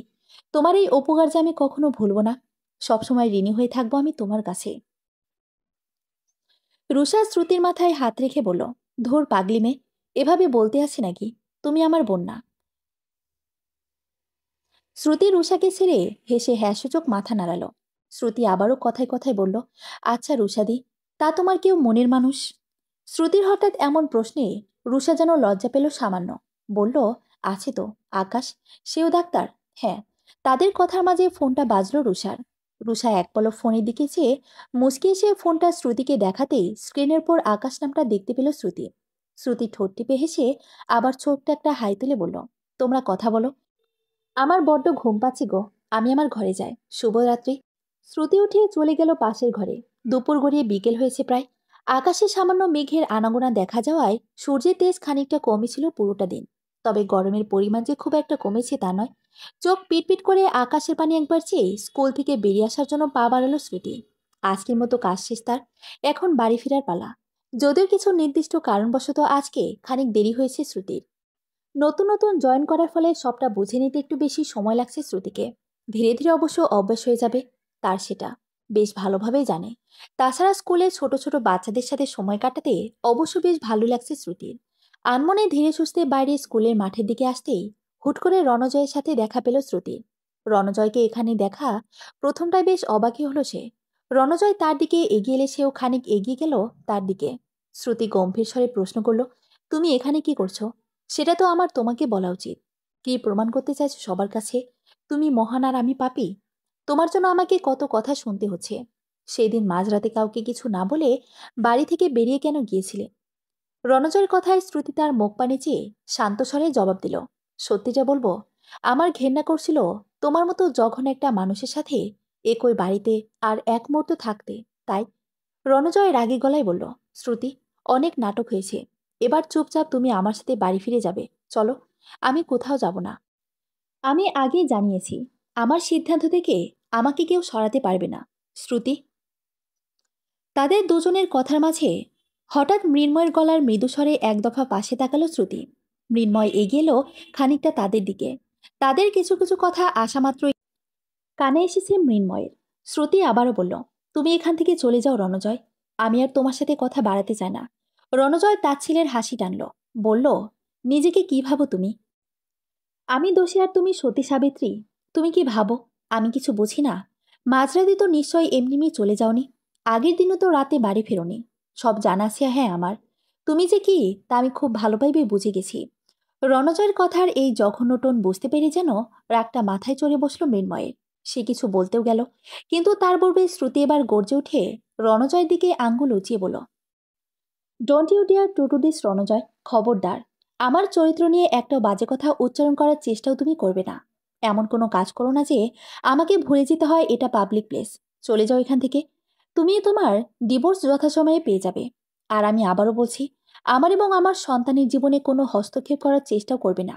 না হলে তার ফল কিন্তু তোমার জন্য একটুও ভালো হবে না। এই কথাটা মাথায় ঢুকিয়ে রাখো। আমি কিন্তু প্রয়োজনে পুলিশের সাহায্য নিতে পারি। তাই তুমি যদি নিজের ভালো চাও তো একদম দূরে থাকো আমাদের থেকে। আমাকে এভাবে উত্ত্যক্ত করার চেষ্টা করবে না আর ভুলেও কখনো। শ্রুতির চোখজোড়ায় তীব্র রাগ ও ঘৃণার আভাস পাওয়া গেল। রণজয় আর কিছু বলে উঠতে পারল না ঠিক। সে বেশ অপমানিত বোধ করল। আশেপাশে একবার তাকিয়ে চুপ করল সে। শ্রুতি হনহন করে চলে গেল সেই স্থান থেকে। আর কিছু না হোক, মেয়েদের অন্তত সম্মান করতে শেখো। এই কথাগুলি বলেই শ্রুতির পিছু পিছু হাঁটা ধরল মৃন্ময়। শ্রুতি স্কুল থেকে বেরিয়ে খানিকটা দূরে এসে রাস্তার এক পাশে দাঁড়ালো। মৃন্ময় এক প্রকার দৌড়েই দ্রুত তার কাছে এলো। শ্রুতি ঘামছে, সামান্য হাঁপাচ্ছে। মৃন্ময় তাকে উদ্দেশ্য করে বলল, রিল্যাক্স। এই সময় তোমার এতটা উত্তেজিত হওয়া ঠিক নয়, শান্ত হও। জল আছে না তোমার কাছে? একটু জল খাও তো। শ্রুতি ব্যাগ হাতড়ে জলের বোতল বের করে জল খেলো। গভীর শ্বাসটি নিয়ে নিজেকে স্বাভাবিক করে তোলার চেষ্টা করলো। এখন ঠিক লাগছে? মৃন্ময়ের প্রশ্নে শ্রুতি স্বাভাবিক স্বরে বলল, হ্যাঁ। কিন্তু এখন তুমি এখানে? আমি আসলে আমার অফিস আজ তাড়াতাড়ি ছুটি হয়ে গেছে। আর তুমি রুষাকে বলেছিলে আজ বাড়ি ফিরতে একটু দেরি হবে তোমার। তাই ভাবলাম আর কি, যে তোমাকে পৌঁছে দিয়ে আসি। তো এবার ফিরা যাক। একটা রিক্সা ডাকি। শ্রুতি আর কথা বাড়ালো না। এখন আর কোনো কথা বলতে তার ভালো লাগছে না। তাই সে সম্মতিসূচক মাথা নাড়ল। সন্ধ্যায় নেমেছে বেশ কিছুক্ষণ আগেই। আকাশে চন্দ্রমেঘের খেলা চলছে। ড্রয়িং রুমের ফ্যানটা বনবন করে ঘুরছে। তারই নিচে সোফায় বসে আছে শ্রুতি, রুষা আর মৃন্ময়। হঠাৎ মৃদু শব্দে বেজে উঠল মৃন্ময়ের ফোন। অফিস থেকে ফোন আসায় সে উঠে গেল পাশে রান্নাঘরের দিকে। রুষা শ্রুতিকে উদ্দেশ্য করে বলল, আচ্ছা শ্রুতি, রণজয় দি তোমার সাথে এমন করলো, তুমি তার পরিবর্তে কি করবে? আই মিন, রিভেঞ্জ নিতে ইচ্ছে করে না তোমার? তোমার জায়গায় আমি থাকলে হয়তো আমার খুব ইচ্ছে করছে রিভেঞ্জ নিতে। তুমি চাইলে কিন্তু লিগ্যাল স্টেপও নিতে পারো। ডিভোর্সের সময় নিজের জন্য কিছু দাবি করতে পারো। তার তো একটা শাস্তি প্রাপ্য। শ্রুতি সোফায় হেলান দিয়ে ফ্যানের দিকে চেয়ে বসেছিল। সে সেভাবে থেকেই বেশ স্বাভাবিক স্বরে উত্তর দিল, আমি তেমন কিছুই করব না। রুষা বিস্মিত স্বরে বলল, কিছু করবে না? এমনি এমনি ছেড়ে দেবে ওকে? শ্রুতিরুষার প্রশ্নের ধরন শুনে মৃদু হেসে নড়ে চড়ে সোজা হয়ে বসে বলল, হ্যাঁ, কিছু করব না। দেখো, এটা তো আর সিনেমা সিরিয়াল নয় যে আমি কি এখন প্রতিশোধ নেব। বাস্তবে কি তেমন কিছু করা আমার পক্ষে সম্ভব? আর যদি কিছু দাবির কথা বলো, তবে তার থেকে কিছু নিতে আমার ঘেন্না করবে। সেটা তাই আমি করব না। আর এসব নিয়ে আমি বেশি ঝামেলা বাড়াতেও চাই না। তাছাড়া সবার কাছে তো আর প্রতিশোধের মানে এক নয়। আমার মনে হয় পৃথিবীর সব থেকে ভালো প্রতিশোধ হলো কিছু না করা। রণজয় যা করেছে সেটার জন্য ওকে ক্ষমা কখনোই করতে পারবো না। তবে ভুলে যাব। আমি ঠিক করেছি অতীতে আমার সাথে যা যা কিছু হয়েছে আমি সব ভুলে যাওয়ার চেষ্টা করব। সব ভুলে নতুন করে নিজেকে গড়ে তুলব। নিজের মতোভাবে আমার আর আমার সন্তানের জীবনটাকে সাজিয়ে তুলতে ভালো থাকার চেষ্টা চালিয়ে যাব। যে মানুষটা আমার সাথে এমন খারাপ কিছু করেছে তাকে জীবনের কোনো অংশেই বা ভুলেও জায়গা তো দেব না আমি। আর এটাই হলো আমার রিভেঞ্জ। বাকি আমার মনে হয় তার যদি সত্যি কোনো শাস্তি প্রাপ্য হয়ে থাকে তবে সেটা ঠিকই পাবে। সেটা যেভাবেই হোক। তবে আমি কিছু করব না। কারণ আমি চাই না এসবের মাঝে নিজেকে আর জড়াতে। না হলে যেটার জন্য এত কিছু, এত লড়াই, আমার আর আমার সন্তানের ভালো থাকাটা, সেটাই আর হয়ে উঠবে না সে সময়ের মাঝে। তবে অবশ্যই ভবিষ্যতে আমাদের ব্যক্তিগত ব্যাপারে হস্তক্ষেপ করার চেষ্টা করলে আমি ওদের ছেড়ে কথা বলবো না। সেক্ষেত্রে যথার্থ ব্যবস্থা আমি ঠিকই নেব। রুষা শ্রুতির কথাগুলোর অর্থ বুঝে মৃদু মাথা নেড়ে সম্মতি জানালো। কথা বলার সময় শ্রুতির মধ্যে তীব্র একটা জেদ যেন লক্ষ্য করতে পারল রুষা। ভালো থাকার জেদ। কিছু মানুষ বলে থাকে মেয়ে মানুষদের নাকি জেদ থাকা ভালো না। কিন্তু তার মনে কথাটা পুরোপুরি সত্য না। মেয়ে মানুষদের নিজের আত্মসম্মান নিয়ে এমন জেদ থাকাও হয়তো ভালো, আসলে প্রয়োজন। নিজের আত্মসম্মান বেঁকিয়ে বেঁচে থাকাটা কি আদৌ বেঁচে থাকা? রুষা কিছু সময় চুপ থেকে পুনরায় বলল, আচ্ছা শ্রুতি, রণজয় প্রথম থেকে এমন ছিল? মানে তোমার বিয়ের পরে কিছুতে তেমন জানতাম না। শ্রুতি রুষার দিকে নিজের পূর্ণ দৃষ্টি স্থির করলো। রুষা নিজেই বলল, আই অ্যাম সরি। যদি তোমার খারাপ লাগে থাকে তো। আমি তোমাকে পুরনো কথা মনে করাতে চাইনি। শুধু কৌতূহলবশত প্রশ্ন করে ফেলেছি। কোনো উপায় না পেয়ে নিজের ইচ্ছের বিরুদ্ধে বিয়েটা আমাকে করতে হয়েছিল। তোমরা সেটা জানো। ঠিক করেছিলাম অতীতকে ভুলে যাব। এছাড়া আমার কাছে আর পথ ছিল না। তবে বিয়ের পর সবটা ভুলতে তো কিছুটা সময় দরকার, তাই না? আমি বিয়ের প্রথম রাতে রণজয় থেকে সেই সময়টা চেয়েছিলাম, তবে পাইনি। সে নিজের দিকটা ঠিকই বুঝে নিয়েছিল। রান্নাঘর এবং ড্রয়িং রুম একদম পাশাপাশি। দুটোর মাঝে শুধু একটা দেওয়াল মাত্রই রয়েছে। রান্নাঘর থেকে ড্রয়িং রুমের প্রায় সকল কথাই শোনা যায়। তাই কথাগুলো কিছুটা কানে এলো মৃন্ময়ের। ফোনে কথা বলা শেষ করে ড্রয়িং রুমে তাদের কাছে আসছিল সে। কিন্তু এই কথাগুলো কানে আসতে যেন সেখানে পা দুটো থমকে গেল তার। মৃন্ময় দাঁড়িয়ে রইল দরজার সামনেই। শ্রুতি মৃদু শ্বাস টেনে আবারও বলল, তবুও সব আমার ভাগ্য বলে মেনে নিয়েছিলাম। এভাবেই মানিয়ে নেওয়ার চেষ্টা করেছিলাম। এসবের মাঝে পড়াশোনাটা যে এক প্রকার যুদ্ধ করে হলেও চালিয়ে যেতে পেরেছিলাম, এই অনেক। সবকিছু তো চলছিলই বেশ। সবকিছু মেনে নিয়েছিলাম আমি। কিন্তু তারপর আবারও সেই ধাক্কা খেলাম, দেখো। কিন্তু কেন বলো তো? আমার সাথে কেন এইসব হতে হলো? আমি তো এসব কিছুই চাইনি। আমি তো শুধু চেয়েছিলাম যাকে নিজের সবটা দিয়ে ভালোবেসেছিলাম তার সাথে নিজের জীবনটা কাটাতে। শ্রুতির মুখটা বড্ড মলিন দেখালো। বিগত বছরে সবকিছুর মাঝে চাপা পড়ে যাওয়া হৃদয়ের ক্ষতগুলো যেন জলজ্যান্ত হয়ে ধরা দিল তার কাছে। রুষা করুণ চোখে চেয়েছিল শ্রুতির মুখ পানে। সে মৃদুকণ্ঠে একবার ডাক দিল, শ্রুতি শ্রুতি তার দিকে চেয়ে আবারও বলল, তখন আমার কাছে 3টে অপশন ছিল জানো রুশাদি। 1, মরে গিয়ে জীবনটাকে সেখানেই শেষ করে ফেলা। 2, যাকে ভালোবেসেছিলাম তার হাত ধরে একসাথে জীবনের পথ চলার জন্য কঠিন লড়াই করা। আর 3, বাবা মায়ের কথা মতো বিয়ে করে প্রতিটা দিন বেঁচে থেকে একটু একটু করে মরে যাওয়া। আমি দ্বিতীয় অপশনটা বেছে নিতেই চেয়েছিলাম। তার জন্য শুধু মৃন্ময়কে পাশে চেয়েছিলাম আমি, রুশাদি। কিন্তু মৃন্ময় সেটা হতে দেয়নি। লড়াই শুরুর আগে আমাকে হারিয়ে দিয়েছিল ও। আমি তো হাত ধরতে চেয়েছিলাম, কিন্তু ও চায়নি, কখনোই চায়নি। তাই তো মাঝপথেই আমার হাত ছেড়ে চলে গিয়েছিল সে। মাথা নত করে দরজার পাশে দাঁড়িয়েছিল মৃন্ময়। কথাটুকু শুনে আনমনে মৃদু কাপাস্বরে বলে ফেলল সে, আমিও চেয়েছিলাম, আমিও তোমার হাত ধরে লড়াই করতে চেয়েছিলাম। শ্রুতি মৃন্ময়ের দিকে তাকালো। চোখের কোণে এতক্ষণে জল নেমে চলেছে শ্রুতির। সে উঠে দাঁড়িয়ে মৃন্ময়ের দিকে এগিয়ে গিয়ে তার মুখোমুখি দাঁড়ালো। বলল, মিথ্যে, মিথ্যে বলছো তুমি মৃন্ময়। যদি হাত ধরতেই চেয়েছিলে, তবে কেন একলা ফিরে মুখ ফিরিয়ে চলে গিয়েছিলে সেই দিন? কেন এমন করেছিলে আমার সাথে? উত্তর দাও। মৃন্ময় আহত চোখে চাইল। শ্রুতি 2 চোখের মাঝে দেখতে পেল সে তীব্র অভিমান এবং সেই কিশোরী মেয়েটার হৃদয় ভাঙা তীব্র যন্ত্রণা, যা এতগুলো বছর ধরে মৃন্ময়ের হৃদয়ে জমে থাকা তীব্র অনুশোচনায় আঘাত হানল আবারও প্রবলভাবে। তার মনে তীব্র অনুতাপের আগুন বেড়ে উঠল হু হু করে। মৃন্ময় সাথে সাথে চোখ সরিয়ে নিল। আগে ন্যায়ই বলল, আমি জানি তোমায় একলা ফেলে পালাতে। আমি সত্যি জানি। আমিও তো তোমার সাথে নিজের জীবন কাটাতে চেয়েছিলাম। শ্রুতি চেঁচিয়ে উঠে বলল, মিথ্যে, আবারও মিথ্যে বলছো তুমি। রুষা উঠে শ্রুতির পাশে এসে দাঁড়ালো। তাদের দুজনের মাঝে এখনই কথা বলা ঠিক হবে না ভেবে সে তাদের কথা বলতে দিয়ে চুপ করে দাঁড়িয়ে রইল। মৃন্ময় বলল, আমি মিথ্যে বলছি না শ্রুতি। আমার কাছে যে আর উপায় ছিল না। আমার তখনও পড়াশোনা পুরোপুরি শেষ হয়নি। আমার তেমন কোনো চাকরি ছিল না। আমি কি করব না করব ভেবে ভয়ে ছিলাম ঠিকই। তবু ঠিক করেছিলাম তোমাকে নিয়ে পালিয়ে যাব। তারপর যা হবার হবে। আমি যে তোমাকে বিয়ে করছি সেটা মাকেও জানিয়েছিলাম আমি। কিন্তু মৃন্ময় থামল। পরের কথাটুকু বলতে হয়তো তার কিছুটা সংকোচ বোধ হলো। রুষা উপায়ন্তর না পেয়ে নিজেই বলল, কিন্তু তোমার বাবা কোনোভাবেই তোমরা যে পালিয়ে বিয়ে করতে যাচ্ছ সেটা বুঝে গিয়েছিলেন। খুব সম্ভবত তোমাকে মৃন্ময়ের সাথে ফোনে কথা বলতে শুনে ফেলেছেন তিনি। আর তোমাদের যেদিন পালানোর কথা ছিল সেদিন সকালে তিনি মৃন্ময়ের সাথে দেখা করে তাকে বুঝিয়েছিলেন যাতে মৃন্ময় এমনটা না করে। বাবা, শ্রুতি অথস্বরে বলল, তার বাবার সাথে যে মৃন্ময়ের কোনো কথা হয়েছিল সেদিন সেটা শ্রুতি জানত না। তবে তার বেশ মনে আছে, শ্রুতির বাড়ি ফিরে যাওয়ার পর তার বাবা তাকে মৃন্ময়ের সম্পর্কে একটা কুকথা বলতে ছাড়েনি। নানান রকম কথা বলেছিলেন তিনি। মৃন্ময় বলে, সেদিন তোমার বাবা আমার সাথে দেখা করতে আসে আর আমাকে বলে যে আমি যেন তোমাকে নিয়ে না পালাই। তোমার বিয়ের পাকা কথা হয়ে গিয়েছিল। 2 দিন পর পেরোলে বিয়ে ছিল তোমার। এই মুহূর্তে তুমি একটা ছেলের সাথে এভাবে পালিয়ে গেলে তারা নাকি সমাজে মুখ দেখাতে পারবে না। চারিদিকে একটা বদনাম রটিয়ে যাবে। তাই তোমাকে নিয়ে আমি পালিয়ে গেলে তাদের নাকি মরে যাওয়া ছাড়া আর উপায় থাকবে না। তিনি আরও বলেছিলেন, আমাকে ভাবতে যে আমার কোনো চাকরি ছিল না, কোনো নিশ্চয়তা ছিল না। তোমাকে বিয়ে করার পর আমি তোমাকে কিভাবে সুখী রাখতাম। তুমি কখনোই আমার সাথে সুখী হতে না। বরং তাদের দেখা পাত্র যোগ্য একজন পাত্র। তার সাথে বিয়ে হলে তুমি সবসময় সুখে থাকবে, ভালো থাকবে। তিনি আমাকে হাত জোর করে অনুরোধ করেছিলেন যে আমি যেন তোমার ভালোর জন্য হলেও বা অন্তত তাদের সম্মানের কথা ভেবে হলেও তোমাকে ভুলে যাই। তিনি নিজেদের বাড়ির সম্মান ভিক্ষা চেয়েছিলেন আমার কাছে। আমি তার কথা ফেলতে পারিনি শ্রুতি। আমি ভেবেছিলাম সত্যি বুঝি তুমি সুখী হবে। সেই জন্যই আমি সেদিন তোমার হাত ছেড়ে ওভাবে মুখ ফিরিয়ে চলে আসতে বাধ্য হয়েছিলাম। তোমার হাতটা শক্ত করে ধরে রাখতে পারিনি আমি। আমাকে ক্ষমা করে দাও শ্রুতি। তারপর আমি ভেবে এসেছিলাম যে তুমি খুব ভালো আছো, সুখে আছো। সেই জন্যই কখনোই তোমার নতুন জীবনে হস্তক্ষেপ করার চেষ্টা করিনি আমি। আর আমার বাবার কথা রাখতে গিয়ে তুমি আমার কথাটা একবারও ভাবলে না মৃন্ময়।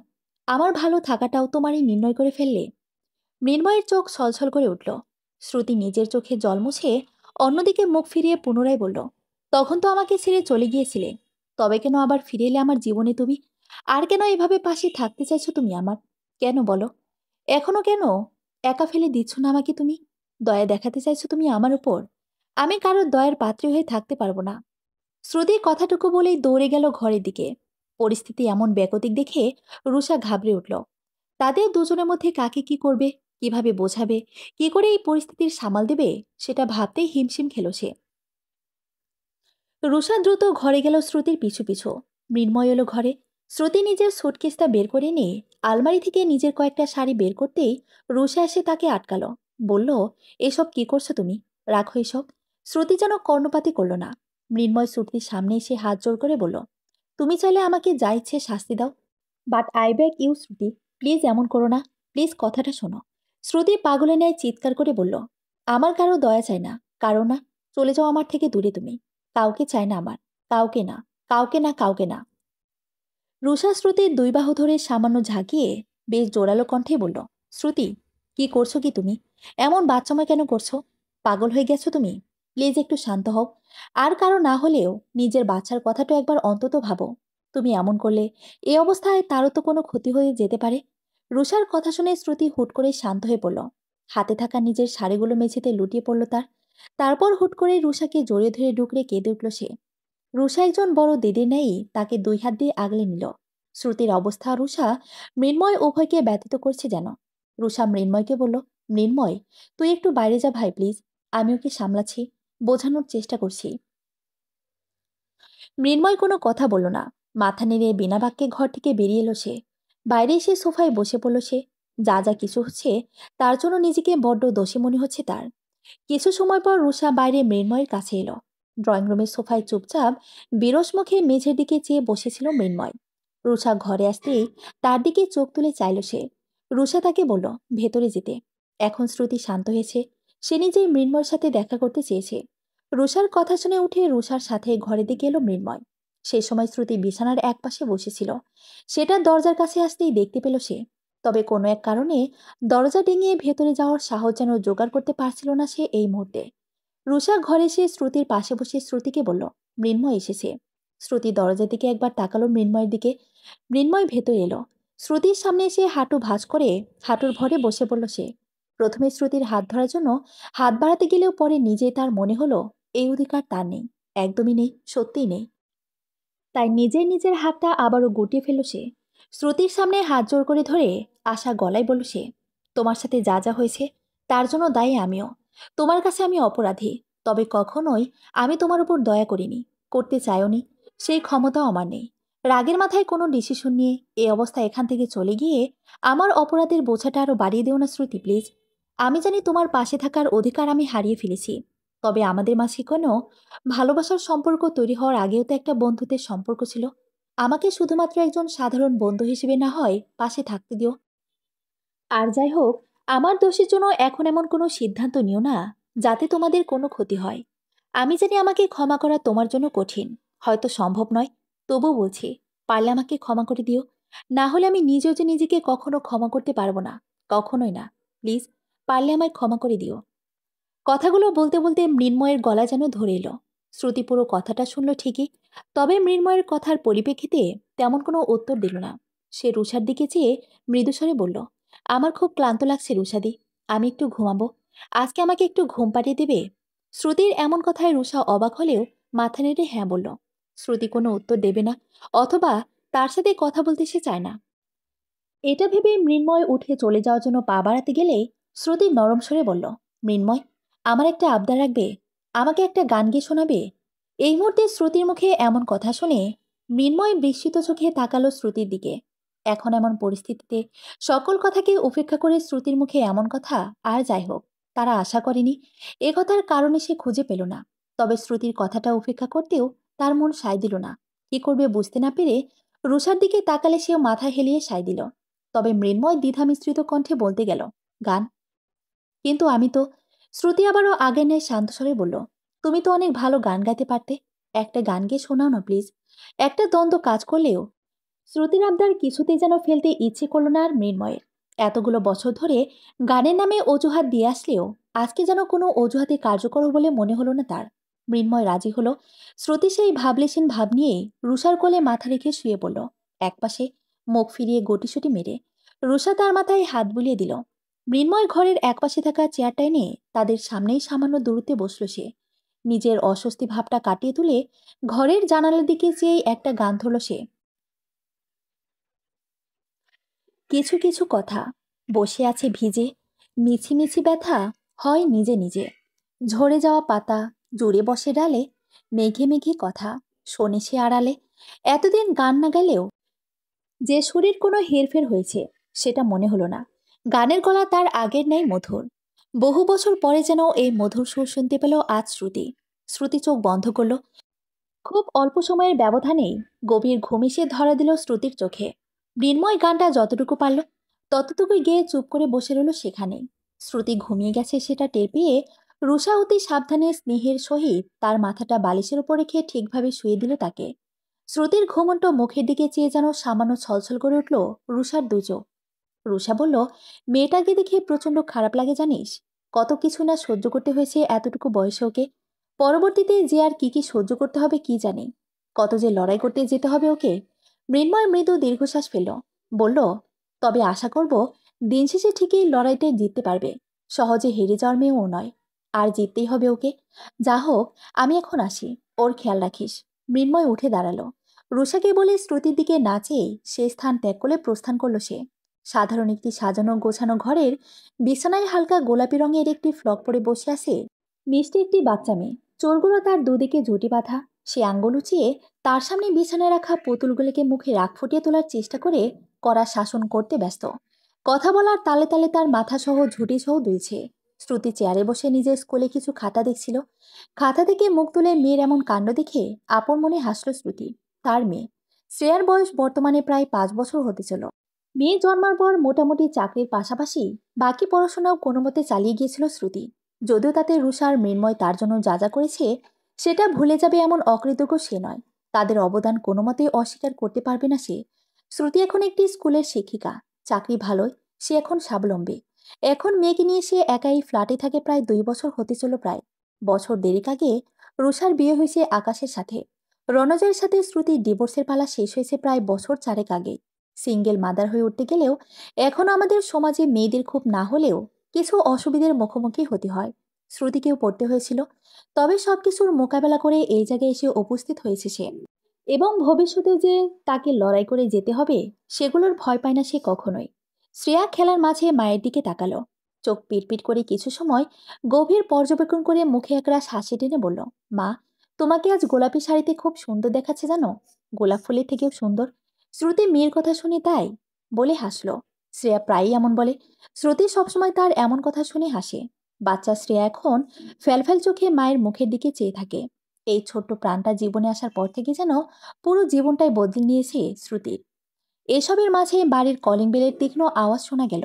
শ্রেয়া অধীর আগ্রহে এটারই অপেক্ষা করছিল এতটা সময়। কলিং বেলের শব্দ শোনা মাত্রই সে এক প্রকার আনন্দে লাফিয়ে উঠে বিছানা থেকে নেমে ভালো আঙ্কেল এসেছে বলে দৌড় দিল দরজার দিকে। শ্রুতি উঠে এই আসতে শ্রেয়া বলে হাতা ধরল মেয়ের পিছু পিছু। কিন্তু কে শোনে কার কথা। শ্রেয়া একদরে দরজার কাছে গিয়ে দরজা খুলে সামনে দাঁড়িয়ে থাকা মানুষটাকে দেখি যেন কোলে ওঠার জন্য ঝাঁপিয়ে পড়ল। মৃন্ময়ের জন্য এমন কিছুর প্রস্তুতি নিয়েছিল। সে সাথে সাথে হাসি ভরমুখে কোলে তুলে নিল শ্রেয়াকে। শ্রেয়া মৃন্ময়ের গলা জড়িয়ে ধরে উৎফুল্লিত কণ্ঠে বলল, ভালো আঙ্কেল, সেই কখন থেকে তোমার জন্য ওয়েট করছিলাম আমি। আচ্ছা, আমার চকলেট এনেছো তো? এনেছি তো। আমি আমার প্রিন্সেসের জন্য চকলেট আনবো না? সেটা কখনো হয়? শ্রুতি তাদের দুজনকে দেখে মৃদু হাসল। মৃন্ময়ের সাথে শ্রুতির খুব সাধারণ একটা বন্ধুত্বের সম্পর্ক বর্তমানে আছে। তবে শ্রেয়ার সাথে মৃন্ময়ের সম্পর্কটা আগাগোড়ায় এমন গাঢ়। শ্রুতি তাদের কখনো কোনো বাধা দেয়নি। হয়তো সে তাদের জন্য যা যা করেছে সেগুলোর কথা ভেবেই। ছুটি ছাটার দিনগুলোতে মৃন্ময় আসে শ্রেয়ার সাথে সময় কাটানোর জন্য। শ্রেয়াও যেন ওদের আগ্রহে অপেক্ষা করে তার। শ্রুতি শ্রেয়াকে ছোট থেকে মা এবং বাবা উভয়ের ন্যায় আগলে রাখলেও বাবার অনেক সামান্য কিছুটা ভালোবাসা এবং আশকারা সে পেয়েছে মৃন্ময়ের থেকে। সেজন্যই হয়তো এমন টান। জন্মের সময় থেকে শুরু করে মৃন্ময় শ্রেয়াকে যেন নিজের মেয়ের মতোই ভালোবেসে এসেছে। মৃন্ময় শ্রেয়াকে নামিয়ে পকেট থেকে চকলেট বের করে শ্রেয়ার হাতে দিল। শ্রুতির দিকে চোখ যেতেই গলা ছেড়ে মুখে কৃত্রিম গাভীর্য ফুটে তোলার চেষ্টা করে আবার শ্রেয়াকে বলল, চকলেট দিলাম কিন্তু বেশি খাবে না একদম। না হলে কি হবে জানো তো? জানি তো। মা বলে দাঁতে পোকা হয়ে যাবে। কিন্তু আমার দাঁত তো স্ট্রং। আমার কিছু হবে না।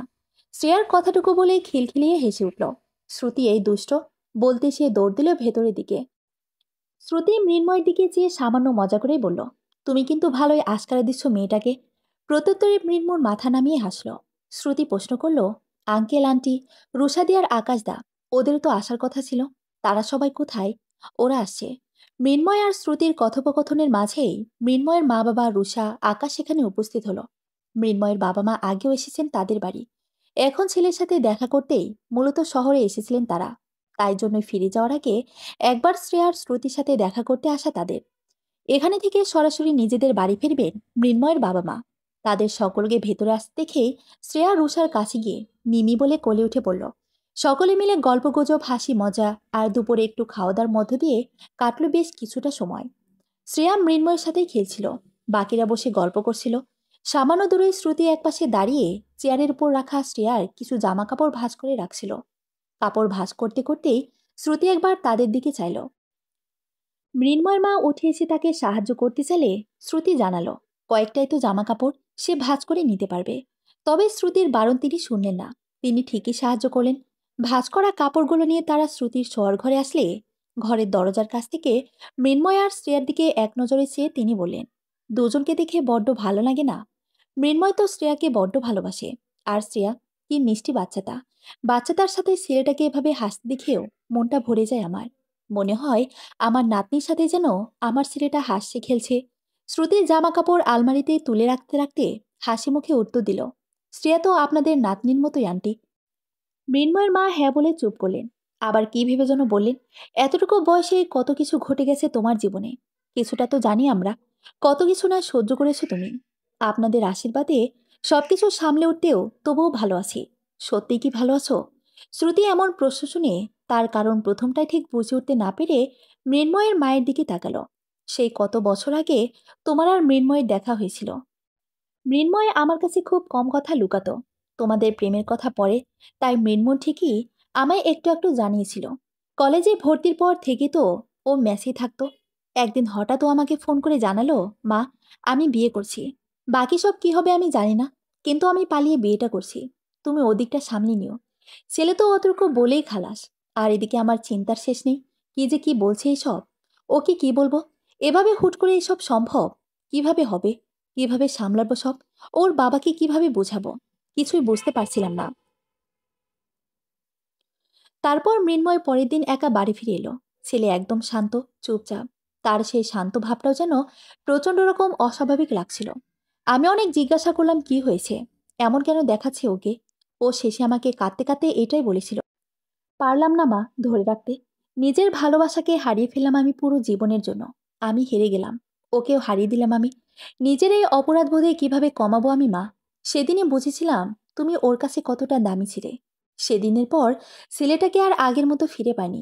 হাসি মজা করে দিন কাটানো ছেলেটার প্রাণচ্ছলতাও কোথাও যেন হারিয়ে গেল। তারপর তো সবাই যে যার জীবন ধুতে ব্যস্ত হয়ে পড়ল। শ্রুতি চুপ করে শুনল ওনার সকল কথা। এইসব কথা ওঠায় বেশ অস্বস্তির মাঝেই পড়ল সে। মৃন্ময়ের মা আবারও বলেন, একটা কথা বলছি, জোর করার বিষয় যদিও এটা না, জোর করবও না, তবে নতুন করে জীবন শুরু করার কথা ভাবো কি কখনো? তার এরূপ প্রশ্নে শ্রুতির অস্বস্তির মাত্রা যেন বেড়ে গেল প্রচণ্ড পরিমাণে। উত্তর নিজের কাছে স্পষ্ট হলেও মুখের উপর বলতে হয়তো বাধল। তখনই শ্রেয়া ডাক দিল তাকে, মা মা বলে। শ্রুতির সাথে সাথেই আসি, আমাকে ডাকছে বলে প্রসঙ্গটা সম্পূর্ণ উপেক্ষা করে চলে গেল সে স্থান থেকে। শ্রুতি মুখে কোনো উত্তর না বলেও তার ভাবভঙ্গিতে উত্তরটা ঠিকই যেন পরিষ্কারভাবে ধরা দিল মৃন্ময়ের মায়ের কাছে। তিনি হতাশ নিঃশ্বাস ফেলে বাইরে এলেন। এই বিষয়ের কথা উঠল না। আরও কিছুটা সময় পর হাসপাতালে কাজ থাকায় আকাশ রওনা সেখানে। মৃন্ময়ের মা বাবার বাড়ি ফেরার সময় এলে বাকি সকলে মিলেই তাদের দুজনকে স্টেশন অবধি পৌঁছে দিয়ে আবার শ্রুতিদের বাড়িতে ফিরল। বিকেল হয়েছে সবে। মৃন্ময়ের বাবা মাকে স্টেশন অবধি গিয়ে এগিয়ে এসে শ্রুতি, রুষা, মৃন্ময় নিজেদের মাঝে কথা বলছিল। তখনই শ্রেয়া একটা আঁকার খাতা হাতে ছুটে এলো তাদের কাছে। খাতাটা শ্রুতির হাতে দিয়ে উৎসাহিত কণ্ঠে বলল, মা মা, এটা দেখো। তোমাদেরকে তো এটা দেখাতেই ভুলে গিয়েছিলাম। শ্রুতি খাতাটা হাতে নিল। সাদা পাতার উপর রং পেন্সিল দিয়ে কাজ হাতে একটা একটা ছবি। ছবিতে দেখা যাচ্ছে শাড়ি পরিয়ে তা কোনো রমণীর হাত ধরে আছে একটি বাচ্চা মেয়ে। ছবিটা শ্রেয়ার আঁকা। সে যে ছবিটায় কাদের চিত্র ফুটিয়ে তুলতে চেয়েছে সেটাও সে বুঝতে পেরেছে। মৃন্ময়ের রুষাও ছবিটার দিকে তাকালো। শ্রেয়া আগের নাই বলল, কালকে স্কুলে ম্যাম আমাদের নিজের ফ্যামিলি মেম্বারদের আঁকতে বলেছিলেন এবং বলেছিলেন সকলকে ফ্যামিলির সম্পর্কে কিছু বলতে। আমি এটা গেছি। ম্যাম আমাকে জিজ্ঞাসা করেছিলেন, এ কি, শুধু তুমি আর তোমার মা, বাবা কোথায়? আমি আঙ্গুল দিয়ে তোমাকেই দেখিয়েছি। আর কি বলেছি বলো তো? শ্রুতি শ্রেয়ার গালে আলতোভাবে হাত রেখে মৃদুস্বরে বলল, কি বলেছ মা? আমি বলেছি যে তুমি থাকতে আমার বাবার কোনো প্রয়োজনই নেই। তুমি হলে আমার মা বাবা দুজনই। তুমি একাই একশো। তুমি তো আমার সুপার ওমেন। শেষের কথাটা বলে শ্রেয়া খানিকটা লাফিয়ে উঠল। শ্রুতি শ্রেয়াকে জড়িয়ে ধরল। মেয়েটা এত ছোট হলেও বুদ্ধিমতী। কিভাবে যেন অনেক কিছুই বুঝে ফেলে। একটু বুদ্ধি হওয়ার পরই তার বাবার কথা সে আগে জিজ্ঞাসা করত, তখন শ্রুতি কি বলবে বুঝতে না পেরে কথাটা এড়িয়ে যাওয়ার চেষ্টা করত। তবে তারপর তাকে বলা হয়েছিল যে তার বাবা তার থেকে আলাদা থাকে, দূরে থাকে, তার সাথে তার বাবার কোনো সম্পর্ক নেই। তার মাই হলো তার মা, বাবা দুটোই। সম্পর্কের এত শত মারপ্যাচের বোঝার কথা না। কথাটা সে কতটা বুঝিয়েছিল জানা নেই, তবে সে আর কথা বাড়ানি। মেনে নিয়েছিল যে তার মাই তার বাবা এবং মা, তার মাই তার সব। মৃন্ময় তাদের দুজনের দিকে চেয়েছিল এতটা সময়। তাদের দিকে চেয়ে অন্যমনস্ক হয়ে বিড়বিড় করে আপন মনে প্রশান্তির নিঃশ্বাস টেনে বলে ফেল সে, তুমি সত্যি এখন সবটা একাই সামলে নিতে পারবে শ্রুতি। অবশ্য আগেও পেরেছ। আমার কোনো চিন্তা নেই, এই নিয়ে মনে কোনো দ্বিধাও নেই। মৃন্ময়ের ধ্যান ভাঙল রুষার মৃদু ধাক্কায়। রুষা প্রশ্ন করলো, কি রে, কি বিড়বিড় করছিস? মৃন্ময় সামান্য হকচকে উঠল, বলল, না কিছু না। শ্রুতি বিষয়টা লক্ষ্য করে শুধালো, তুমি কি কিছু বলবে মৃন্ময়? মৃন্ময় হয়তো কিছু বলতে চাইল, কিন্তু শেষ পর্যন্ত ঠিক বলে উঠতে পারল না। বলা ভালো, শ্রেয়ার মুখের দিকে চেয়ে এখনই কিছু বলার সাহস জুগিয়ে উঠতে পারল না সে। বড়দের এসব কথোপকথনের মাঝেই শ্রেয়ার দেওয়ালে টাঙানো ঘড়ির দিকে তাকালো। সে এখন ঘড়িতে সময় দেখতে শিখেছে। বড় আর ছোট কাটা দেখে কিছুটা হিসেব নিকেশ করে সে এখন সময় বলতে পারে। শ্রেয়া কিছু সময় ঘড়ির দিকে চেয়ে ঘড়ির কাঁটাগুলোকে গভীর পর্যবেক্ষণ করে সময় অনুমান করে মৃন্ময়কে বলল, ভালো আঙ্কেল, তুমি তো আমাকে বলেছিলে আগের দিন যে আজকে পার্কে ঘুরতে নিয়ে যাবে। কখন যাবে? শ্রুতি বলল, আজকে সবাই অনেক টায়ার্ড তো। ভালো আঙ্কেলও টায়ার্ড। অন্যদিন পার্কে ঘুরতে যাবে শ্রেয়া, আমি তোমায় নিয়ে যাব। আজকে অযথা জেদ করো না। শ্রেয়া জেদ ধরল না, তবে মন খারাপ করলো। ব্যাপারটা তার মুখ দেখেই বোঝা গেল। মৃন্ময় সাথে সাথে শ্রেয়াকে কাছে টেনে বলল, আরে কিসের টায়ার্ড? আমি আমার প্রিন্সেসকে কথা দিয়ে রাখবো না? এমনটা কখনো হয়েছে? আমরা পার্কে যাব তো ঘুরতে এখনই। শ্রেয়ার মুখটা আনন্দে ঝলমল করে উঠল। শ্রুতি হয়তো সংকোচ বোধ করে কিছু বলতে গেল, তবে রুষা তাকে বাধা দিয়ে বলল, থাক না শ্রুতি, বাধা দিও না। বাচ্চা মানুষ, শুধু শুধু মন খারাপ করবে। আর ঘুরে এসো না একটু তোমরা, ক্ষতি কি? আমিও তো বেরোবো বাড়ি ফেরার জন্যে। একসাথে বেরোই তবে আমরা। আমি বাড়ির দিকে চলে যাব, তোমরা পার্কে চলে যেও। শ্রুতি উপায়ন্তর না পেয়ে মাথা নেড়ে বলল, বেশ ঠিক আছে। বাড়ি থেকে বেরোনোর সময় দরজার কাছে দাঁড়িয়ে শ্রুতি রুষাকে বলল, এখনই চলে যাচ্ছ? আমাদের সাথে একটু ঘুরে এসে তারপরে তো ফিরতে পারতে। রুষা এক দফা নিজের হাত ঘড়ির দিকে চেয়ে বলল, না শ্রুতি, আজ নয়। আজকে দেরি হয়ে যাবে, কাজ আছে। আমি তো আসবই আবার। অন্যদিন একসাথে ঘুরতে যাব শ্রেয়াকে নিয়ে। কি শ্রেয়া, চলবে তো? শ্রেয়া বাধ্য মেয়েটির মতো মাথা দোলালো। রুষা হুট করে শ্রুতিকে প্রশ্ন করল, তোমার মা বাবা তোমার সাথে কথা বলতে চেয়েছিল না কিছুদিন আগে? কথা হয়েছে? শ্রুতির দরজাটা বাইরে থেকে আটকে রুষার দিকে ঘুরে বলল, হ্যাঁ কথা হয়েছে। ক্ষমা চাইছিল তারা। সে সময় আমার পাশে থাকতে পারেনি, তাই বা যা যা অন্যায় আমার সাথে তারা করেছে সেগুলোর জন্য। কারো জন্য নিজের মনে ক্ষোভ পুষে রেখে আমি নিজেকে কেন কষ্ট দেবো বলো? ক্ষমা করে দিয়েছি। তবে বর্তমানে ওদের জন্য আমার মনে তেমন কোনো অনুভূতিই নেই। শ্রুতি রুষাকে জড়িয়ে ধরে আবারও বলল, রুষাদি থ্যাংক ইউ। কেন? রুষার প্রশ্নে শ্রুতি রুষাকে ছেড়ে রুষার দুই হাত ধরে বলল, তোমরা আমার জন্য যা যা করেছ সেগুলো কি বলে শেষ করতে পারবো? তুমি যেটা করেছ সেটা নিজের ইচ্ছে শক্তি জোরে করেছ। নিজে করেছ শ্রুতি। যে সময়ে আমার মা বাবাই আমার পাশে ছিল না, সেই সময়টায় তোমরা আমার পাশে এসে দাঁড়িয়েছিলে। তোমাদের সেই অবদান যে আমি কখনো ভুলে যাব, এতটা অকৃতজ্ঞ আমি নই। পাশে শ্রেয়ার হাত ধরে দাঁড়িয়েছিল মৃন্ময়। রুষা এক দফা মৃন্ময়ের দিকে চেয়ে মুখে অভিমানের ভাব ফুটিয়ে তোলার চেষ্টা করে বলল, দেখছিস কেমন আবার এসব কথা বলা শুরু করেছে? আচ্ছা শ্রুতি, দিদি হয়ে তোমার পাশে থাকতাম না আমি? এতটুকু করতাম না বোনের জন্য? তুমি বারবার এমন বলে কিন্তু এবার আমি খুব রাগ করব। আর আসবই না বলে দিলাম। শ্রুতি মুচকি এসে বলল, তুমি না আসলে আমি তোমার কাছে চলে যাব। আর এমনিতেও তুমি মুখ ফিরে থাকতে পারবে না। এই যে পুচকো, দুষ্টুমির ভাণ্ডারটা, ওকে না দেখে থাকতে পারবে তুমি বেশি দিন? রুষা এসে শ্রেয়ার গাল টেনে বলল, দেখছিস তোর মা ঠিক আমার দুর্বলতা বুঝে ফেলে আমার উপর টর্চার করা ফোন দিয়ে আসছে কেমন? শ্রেয়া খিলখিলিয়ে হেসে উঠল। বাচ্চা মেয়েটাকে হাসলে কত না স্নিগ্ধ দেখায়। শুধুমাত্র তার এই হাসিতে যেন ঝলমলে উঠে আশেপাশের সবকিছু। পশ্চিম আকাশে হেলে পড়েছে ক্লান্ত সূর্য। এখনো চারিপাশ পরিপূর্ণ হয়ে রয়েছে সূর্যের নিস্তেজ আলোয়। মৃদুমন্দ হাওয়া বইছে। পার্কে একটি দোলনায় বসে আছে শ্রেয়া। মৃন্ময় তার পেছনে দাঁড়িয়ে তাকে দোলাচ্ছে। চারিপাশে আরো কিছু বাচ্চাদের ভিড়। কোথাও বা কোনো কপত কপতি হাত ধরে হাঁটছে। কেউ বা নিজেদের সুখ দুঃখের কথা ভাগাভাগি করে নিতে ব্যস্ত। তুমি আমাকে গিটার বাজানো শেখাবে ভালো আঙ্কেল, প্লিজ? আমিও তোমার মতো গিটার বাজিয়ে সুন্দর করে গান করব। শ্রেয়ার প্রশ্নের উত্তর মৃন্ময় বেশ স্বাভাবিক করেই দিল। আরেকটু বড় হোক, তারপর শিখবে কেমন? শ্রেয়া ঠিক আছে বলে চুপ করে আবারও বলল, আচ্ছা ভালো আঙ্কেল, তুমি আর মা তো একে অপরকে সেই স্কুল লাইফ থেকে চেনো। তার মানে তো তোমরা অনেক ভালো বন্ধু, তাই না? মৃন্ময় একটা দীর্ঘশ্বাস চেপে ফেলে ছোট্ট করে উত্তর দিল, হ্যাঁ।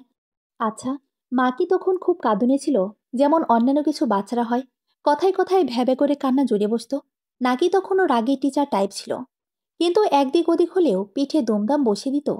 শ্রেয়া মনে প্রশ্নে মৃন্ময় হেসে ফেলল। শ্রেয়ার দিকে ঝুঁকে মজার ছুটে নেই বলল, আগের কথা তো জানি না, কিন্তু তোমার এসব কথা শুনলে তোমার মামাম এখন এসে আমাদের দুজনের পিঠে দুমদাম বসিয়ে দিতে পারে। শ্রেয়া প্রচণ্ড আগ্রহ দেখিয়ে বলল, উফ, বলো না মা, কেমন ছিল? কাঁদুনে নাকি ব্রেভ, নাকি ভীতু? সে প্রচণ্ড সাহসী ছিল, ঠিক যেমন সে এখন। ভীতু তো আসলে আমিই ছিলাম। শেষের কথাটা বলার সময় মৃন্ময়ের মুখটা সামান্য মলিন দেখালো। তুমি ভীতু ছিলে, সত্যি? আর মা প্রচণ্ড ব্রেভ গার্ল ছিল, একদম আমার মতোই ব্রেভ। শ্রেয়ার কৌতূহলের কথায় হেসে ফেলে মৃন্ময় বলল, হ্যাঁ, একদম তোমার মতোই ব্রেভ। তাদের কথার মাঝে শ্রুতি এসে উপস্থিত হলো সেখানে। ভ্রু উঁচিয়ে তাদেরকে প্রশ্ন করলো সে, কি ব্যাপার, কি কথা চলছে? শ্রেয়ার মৃন্ময় একে অপরের মুখের দিকে একবার তাকিয়ে আবার শ্রুতির দিকে তাকালো। দুজনেই ঘাড় মৃদু উঁচিয়ে বলল, কই, কিছু না তো।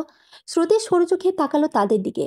তারা হেসে উঠলে শ্রুতিও সেটা দেখে দুদিকে সামান্য মাথা নাড়িয়ে হাসল মৃদু। পার্কে আর কিছুটা সময় থেকে বাড়ি ফেরার জন্য পা বাড়ালো তারা। আসার সময় পাশের পার্কে এক ব্যক্তির উপর চোখ পড়ল শ্রুতির। ব্যক্তিটা রণজয়। রণজয় তাকালো শ্রুতিদের দিকে। পাশে শ্রেয়ার মৃন্ময়ের দিকেও তাকালো সে ঠিকই। ছোট্ট শ্রেয়ার দিকে চোখ পড়তেই মুখে কেমন যেন বিরসতার ফুটে উঠল তার। হয়তো এত বছর পরে নিজের মনে মনে সামান্য হলেও অনুতাপ অনুভব করলো সে। তবে এর ব্যতীত আর কোনো ঘটনাই ঘটল না। শ্রুতির সামনের দিকে সে শ্রেয়ার হাত আরেকটু শক্ত করে ধরে হেঁটে বাইরে চলে এলো। রণজয়ের সাথে একটা মেয়ে ছিল। মেয়েটা খুব সম্ভবত রণজয়ের বর্তমান স্ত্রী। তবে মেয়েটা অদিতি নয়। শুনেছিল অদিতির সাথে তার সম্পর্কটা নাকি খুব বেশি দিন টেকেনি। শ্রুতি আর রণজয় ডিভোর্সের পরপরই তাদেরও সম্পর্ক ভেঙে গিয়েছিল। ভেঙে গিয়েছিল অদিতি, তাও আবার অন্য কোনো পুরুষের জন্য। আর তারপর তারপর শোনা গিয়েছিল সেই পুরুষের চক্করে কি একটা যেন অপরাধে যুক্ত থাকার কারণে জেলে পর্যন্ত যেতে হয়েছিল অদিতিকে। ব্যাপারগুলো হাস্যকর শোনালেই সত্যি। এটাকেই বোধহয় বলে রিভেঞ্জ অফ নেচার। সে যাই হোক, পরে হয়তো সেই মেয়েটাকে বিয়ে করেছিল রণজয়, হতেও পারে আবার নাও। তবে এইসব জানার কৌতূহল অবশ্য শ্রুতির এখন নেই। আর না তাদের নিয়ে ভাবার ইচ্ছে তার আছে। শ্রুতির ভাবনা এখন কেবল নিজেদের মাঝেই সীমাবদ্ধ। নিজের এবং নিজের সন্তানের ভালো থাকার মাঝে। নিজের খেলার ঘরে মাদুরের ওপর অভিমানে মুখ ফুলিয়ে বসে আছে শ্রেয়া। মৃন্ময় সেই কখন থেকেই তার রাগ ভাঙানোর চেষ্টা করছে, কিন্তু কাজ হচ্ছে না বিশেষ। শ্রেয়া তার দিকে ভালোভাবে তাকাতেও নারাজ। ছোট্ট শ্রেয়ার অভিমানী সেই চোখ থেকে মাঝে মাঝে টুপটাপ করে ঝরে পড়ছে জল। মৃন্ময় পরম স্নেহে রাগ ভাঙাতে ভাঙাতে সেগুলো মুছে দিচ্ছে। সে মৃন্ময়কে বাধা দিচ্ছে না, কিন্তু তার দিকে তাকাচ্ছেও না। যদিও শ্রেয়ার অভিমানের কারণটা নিছকই ছোট নয়। মূল কারণটা হচ্ছে মৃন্ময়ের দূরে ট্রান্সফার। আগামীকাল সকালেই শহর ছেড়ে পাড়ি দেবে মৃন্ময়। উপরন্ত বাকিরা জেনেছে প্রায় সপ্তাহখানেক আগে। কিন্তু আগে থেকেই সাহস জুগিয়ে শ্রেয়াকে বলে উঠতে পারেনি কেউ, এমনকি মৃন্ময়ও না। যখন থেকে মৃন্ময়ের ট্রান্সফারের খবরটা শ্রেয়া শুনেছে, তখন থেকে শিশু হৃদয় প্রচণ্ড ভারাক্রান্ত হয়ে রয়েছে তার। মৃন্ময় ঘরে থেকে বাইরে আসতেই রুষার মুখোমুখি হলো সে। রুষা তাকে দেখতেই প্রশ্ন করলো, কি রে, পালি বোঝাতে? মান ভাঙল একটু তার। মৃন্ময় বিরসমুখী উত্তর দিল, একটু কমেছে রাগ, বোধহয় আপাতত অল্প অল্প বুঝেছে। রুষা মৃদু মাথা দোলালো, সামান্য ভেবে বলল, মৃন্ময় একটা কথা বলি।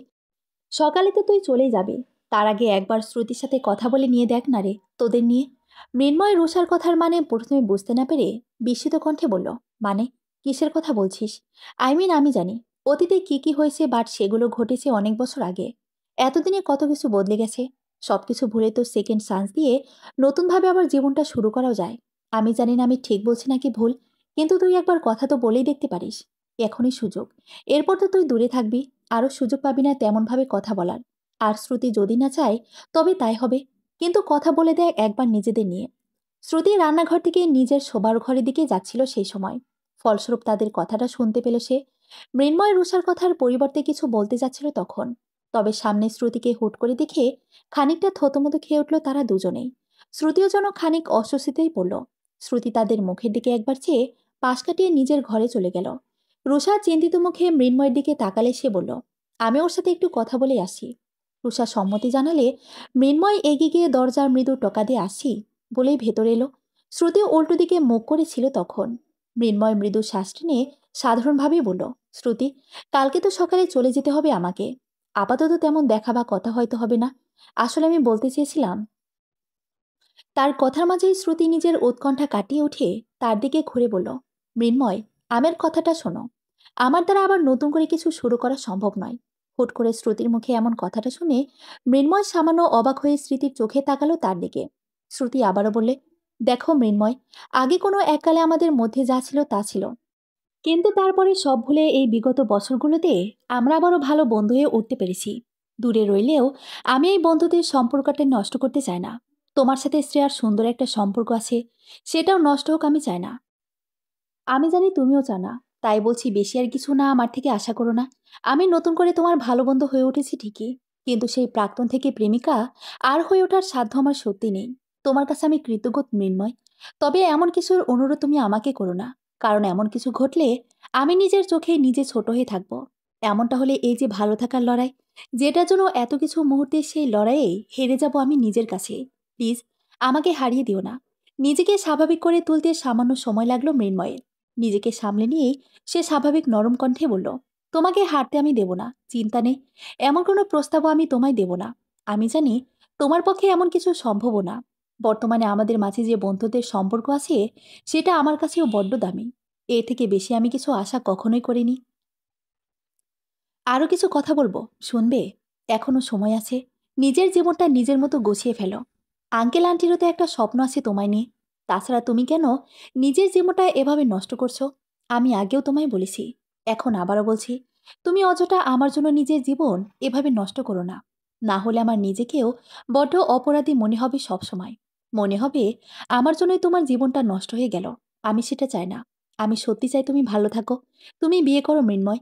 শ্রুতির কথায় মৃন্ময় হেসে বলল, বিয়ে করলে যে সবসময় মানুষ ভালো থাকে, সেটা তুমি পার্সোনালি বিশ্বাস করো? মৃন্ময়ের কথায় শ্রুতি দ্বিধায় বলল, সামান্য ভেবে নাসূচক মাথা নাড়ালো। বিয়ে, সংসার, এসবের থেকেও মানুষের কাছে আসলে জরুরি কি? সত্যি করে ভেবে বলো তো। মৃন্ময়ের প্রশ্নে শ্রুতি সামান্য সংকোচ নিয়ে বলল, ভালো থাকা।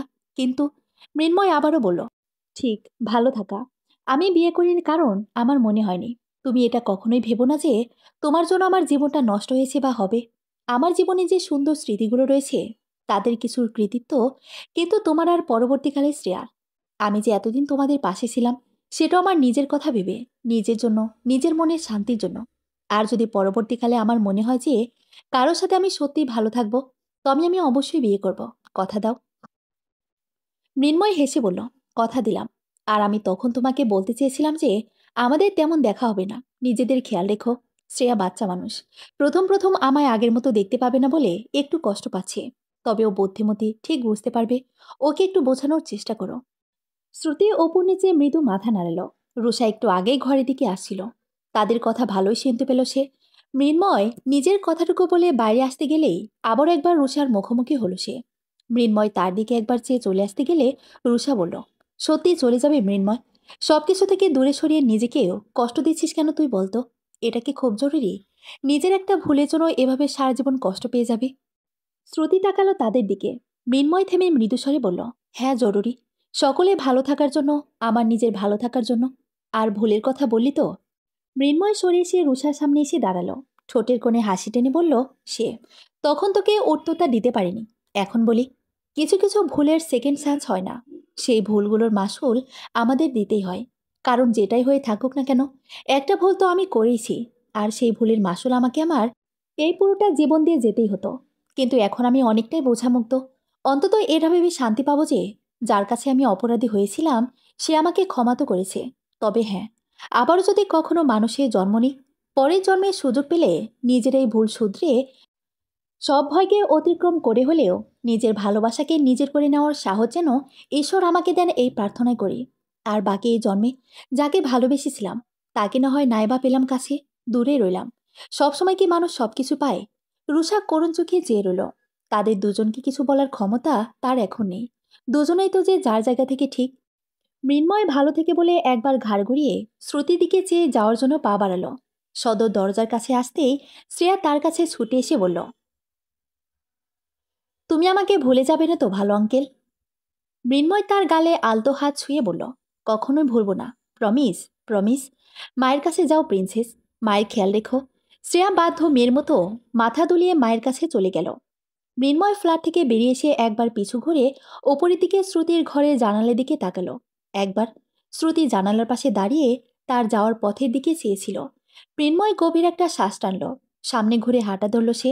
সে কি মিস, তার মানে সেই ছেলে মেয়ে দুজন আলাদা হয়ে গেল? ছাত্রীর কণ্ঠে বর্তমানে ফিরল শ্রুতি। এতক্ষণ ক্লাস 12-এর ছাত্রছাত্রীদের গল্প শোনাচ্ছিল শ্রুতি। আজ তারা বায়না ধরেছিল ক্লাস করবে না কিছুতেই, বরং না হয় অন্য কিছু করা যাক আজকের ক্লাসে। শ্রুতি তাদের জোড়াজড়িতে বসে পড়েই তাদের ছাড় দিয়েছিল আজ। তারপর তারা গল্প শোনাতে বললে কি ভেবে যেন নাম বাদ দিয়ে যতটুকু বলা উচিত ততটুকু নিজের গল্প বলে বলা শুরু করেছিল সে। তার মানে তারা এক অপরের থেকে দূরে চলে গেল। ইস, তবে তো তাদের ভালো থাকাই হলো না মিস। ছাত্রীর কথায় শ্রুতি নড়েচড়ে বসে উত্তর দিল, দূরে চলে গেল ঠিক, তবে ভালো থাকা হলো না কে বলেছে? সকলে কৌতূহল নিয়ে তাকালো। তাদের দেখে মনে হচ্ছে হাজারো প্রশ্ন যেন ঘোরাফেরা করছে এই সকল কিশোর কিশোরীর মনে এই সময়, যার উত্তর কেবল আছে শ্রুতির কাছে। একজন ছাত্রী প্রশ্ন করল, তারপরে, তার মানে তারা সত্যি ভালো আছে? তারপর কি হলো বলুন না মিস? শ্রুতি সামান্য হেসে বলল, তারপর? হ্যাঁ, তারপর তারা ভালো আছে। একে অপরের থেকে দূরে আছে তবুও ভালো আছে। আসলে জানো তো, মাঝে মাঝে বোধ হয় অন্যদের অথবা নিজেদের ভালোর জন্য হলেও আমাদের কিছু জিনিস অথবা কিছু মানুষের থেকে দূরে সরে আসতে হয়। সেটা একটা সময় আমাদের কাছে যতটাই প্রিয় হয়ে থাকুক না কেন, এবং কিছু সময় এটা অত্যন্ত প্রয়োজনীয় হয়ে দাঁড়ায় আমাদের জন্য। স্কুল শেষে স্কুলের বাইরে এসে দাঁড়াতেই শ্রেয়া হুট করে দৌড়ে এসে জড়িয়ে ধরল শ্রুতিকে। রোজ স্কুল শেষে একসাথে বাড়ি ফিরে মা মেয়ে। শ্রেয়া বর্তমানে এক কিশোরী। শ্রুতি স্কুলের ক্লাস 8-এর ছাত্রী সে। শ্রুতি চোখ মুখ কুচকিয়ে শ্রেয়াকে উদ্দেশ্য করে বলল, উফ বাবা, তোকে নিয়ে আর আমি পারবো না। কি যে করিস তুই সবসময়। আর এই, তুই এখন আবার আইসক্রিম খাচ্ছিস? শ্রেয়া হেসে আইসক্রিম কামড় বসিয়ে বসল। আরে আমার সুইট মা, তুমি বকলেও আমার তোমাকে এত মিষ্টি লাগে কেন বলো তো? আর মাঝে মাঝে আইসক্রিম খেলে কিছু হয় না, তুমি খাবে? শ্রেয়া আইসক্রিমটা সামনে বাড়িয়ে দিল। শ্রেয়া অত্যন্ত প্রাণোচ্ছল একটি মেয়ে, অনেকটা তেমনই যেমন শ্রুতি তার স্কুল জীবনে ছিল। শ্রেয়ার উপর রাগ করে থাকার সাধ্য আদৌ কারো আছে বলে শ্রুতির মনে হয় না। শ্রুতিও পারল না। শ্রুতি মেয়ের কথায় হেসে ফেলে শ্রেয়ার গালে হালকা চাপড় মেরে বলল, না, বেয়াদব মেয়ে একটা। শ্রেয়া শ্রুতিকে হাসতে দেখে বলল, দ্যাটস লাইক মাই সুইট মা। তুমি হাসলে তোমায় ফুলের থেকেও সুন্দর লাগে তুমি জানো? শ্রুতি মেয়ের কথা দুদিকে সামান্য মাথা নেড়ে হাসলো আরও এক দফা। শ্রুতি আর শ্রেয়া ধীরে সুস্থে বাড়ির উদ্দেশ্যে হাঁটা ধরল। প্রতিদিনের ন্যায় হাঁটতে হাঁটতে নিজের কথার ঝুলি খুলে বসলো শ্রেয়া তার মায়ের কাছে। কথায় কথায় শ্রেয়া বলল, জানো, কালকে ভালো অঙ্কের আর ভালো আন্টির সঙ্গে ভিডিও কলে কথা বলার সময় ভালো অঙ্কেরদের যে কুকুরটা আছে না বোঝো, ওকে দেখলাম। কত কিউট হয়েছে জানো? শ্রুতি মৃদু হেসে বলল, তাই? সে তাদের প্রসঙ্গে আরও কিছু কথা ধরল। বলে রাখা ভালো, শ্রুতিকে মৃন্ময় যাওয়ার সময় যে কথা দিয়েছিল সেটা সে রেখেছিল। ট্রান্সফার নিয়ে চলে যাওয়ার প্রায় 2 বছরের মাথায় মৃন্ময় বিয়ে করেছিল। তার স্ত্রীর নাম মিতালি। মিতালির বয়স প্রায় শ্রুতির সমান। মৃন্ময় বিয়ের আগেই তাকে নিজের অতীতের সকল কথা খুলে বলেছিল। মিতালি অত্যন্ত বুদ্ধিমতী একজন মেয়ে। সে মৃন্ময়কে ঠিকই বুঝেছিল এবং সবকিছু মেনে নিয়েই মৃন্ময়ের পাশে থাকতে চেয়েছিল সে। মৃন্ময় যে শ্রেয়াকে ভালোবাসে সেটাও সে জানে। শ্রেয়াকে মিতালি নিজেও যে ভালোবাসে না সেটা নয়। তারা দূরে থাকলেও তাই মাঝে মাঝে ফোনে কথা হয় তাদের শ্রেয়ার সাথে। মিতালিকে ভালোই আন্টি বলে ডাকে শ্রেয়া। সবশেষে এতটুকু বলা চলে, মিতালির সাথে মৃন্ময় ভালো আছে। তারা একসাথে সুখে আছে। ব্যাপারটা শ্রুতিকেও মনে মনে শান্তি দেয়। সে তো এমন কিছু চেয়েছিল যে তারা সকলে নিজেরাই নিজেদের মতোভাবে ভালো থাকুক। কারো খারাপ চেয়ে নিজে ভালো থাকতে তো সে চায়নি কখনো। কিছুক্ষণ আগে বৃষ্টি হয়েছে। রাস্তা এখনো ভেজা রয়েছে। বর্ষার মৃদু শীতল হাওয়া গায়ে এসে লাগলো শ্রুতির। হাঁটার মাঝে আকাশের দিকে একবার চোখ তুলে চাইল সে। শ্রুতি চোখ বন্ধ করে একবার জোরে শ্বাস টানল। মনটা বেশ হালকা অনুভব করলো সে। মন মস্তিষ্কে বিচলন করছে তার শান্তি শান্তি একটা ভাব। সে সুখী আছে, আর তার সন্তানের ভালো থাকার লড়াইয়ে এক প্রকার বিজয়ী হয়েছে সে। তারা সত্যি এখন ভালো আছে ভাবতেই মনের শান্তি ভাবটা বেড়ে উঠল তার। অতীতের সবকিছু ফেলে অনেক আগে এগিয়ে এসেছে সে। অতীতে যা যা হয়েছে সেগুলো নিয়ে দীর্ঘশ্বাস ছাড়া আর কিছু বর্তমানে নেই তার মনে। তবে এসবের থেকেও সবচেয়ে বড় জিত তার কাছে এটাই যে কেউ প্রশ্ন করলে এখন আর মিথ্যে বলতে হয় না তাকে যে তবু ভালো আছে। এখন মন থেকে বলতে পারে সে যে তারা ভালো আছে, নিজেদের মতোভাবেই ভালো আছে। সত্যি খুব ভালো আছে তারা। নিজের ভাবনায় একচিতে হাসি ফুটল শ্রুতির ঠোঁটের কোণে। শ্রুতিকে অন্যমনস্ক দেখে শ্রেয়া তার হাত ধরে বলল, মা, কি ভাবছো আবার তুমি? শ্রুতি চট করে তাকালো তার দিকে। মৃদু হেসে বলল, কিছু না। তারপর বল কি হলো? শ্রেয়া আবারও নিজের কথার ঝুলি খুলল। শ্রুতি হাসি মুখে সব শুনতে শুনতে এগিয়ে গেল সামনের দিকে। আর মনে মনে বলল, জীবনটা যেভাবে চলুক না কেন, আমি এখন গর্ব করে বলতে পারবো তবুও ভালো আছি। সমাপ্ত।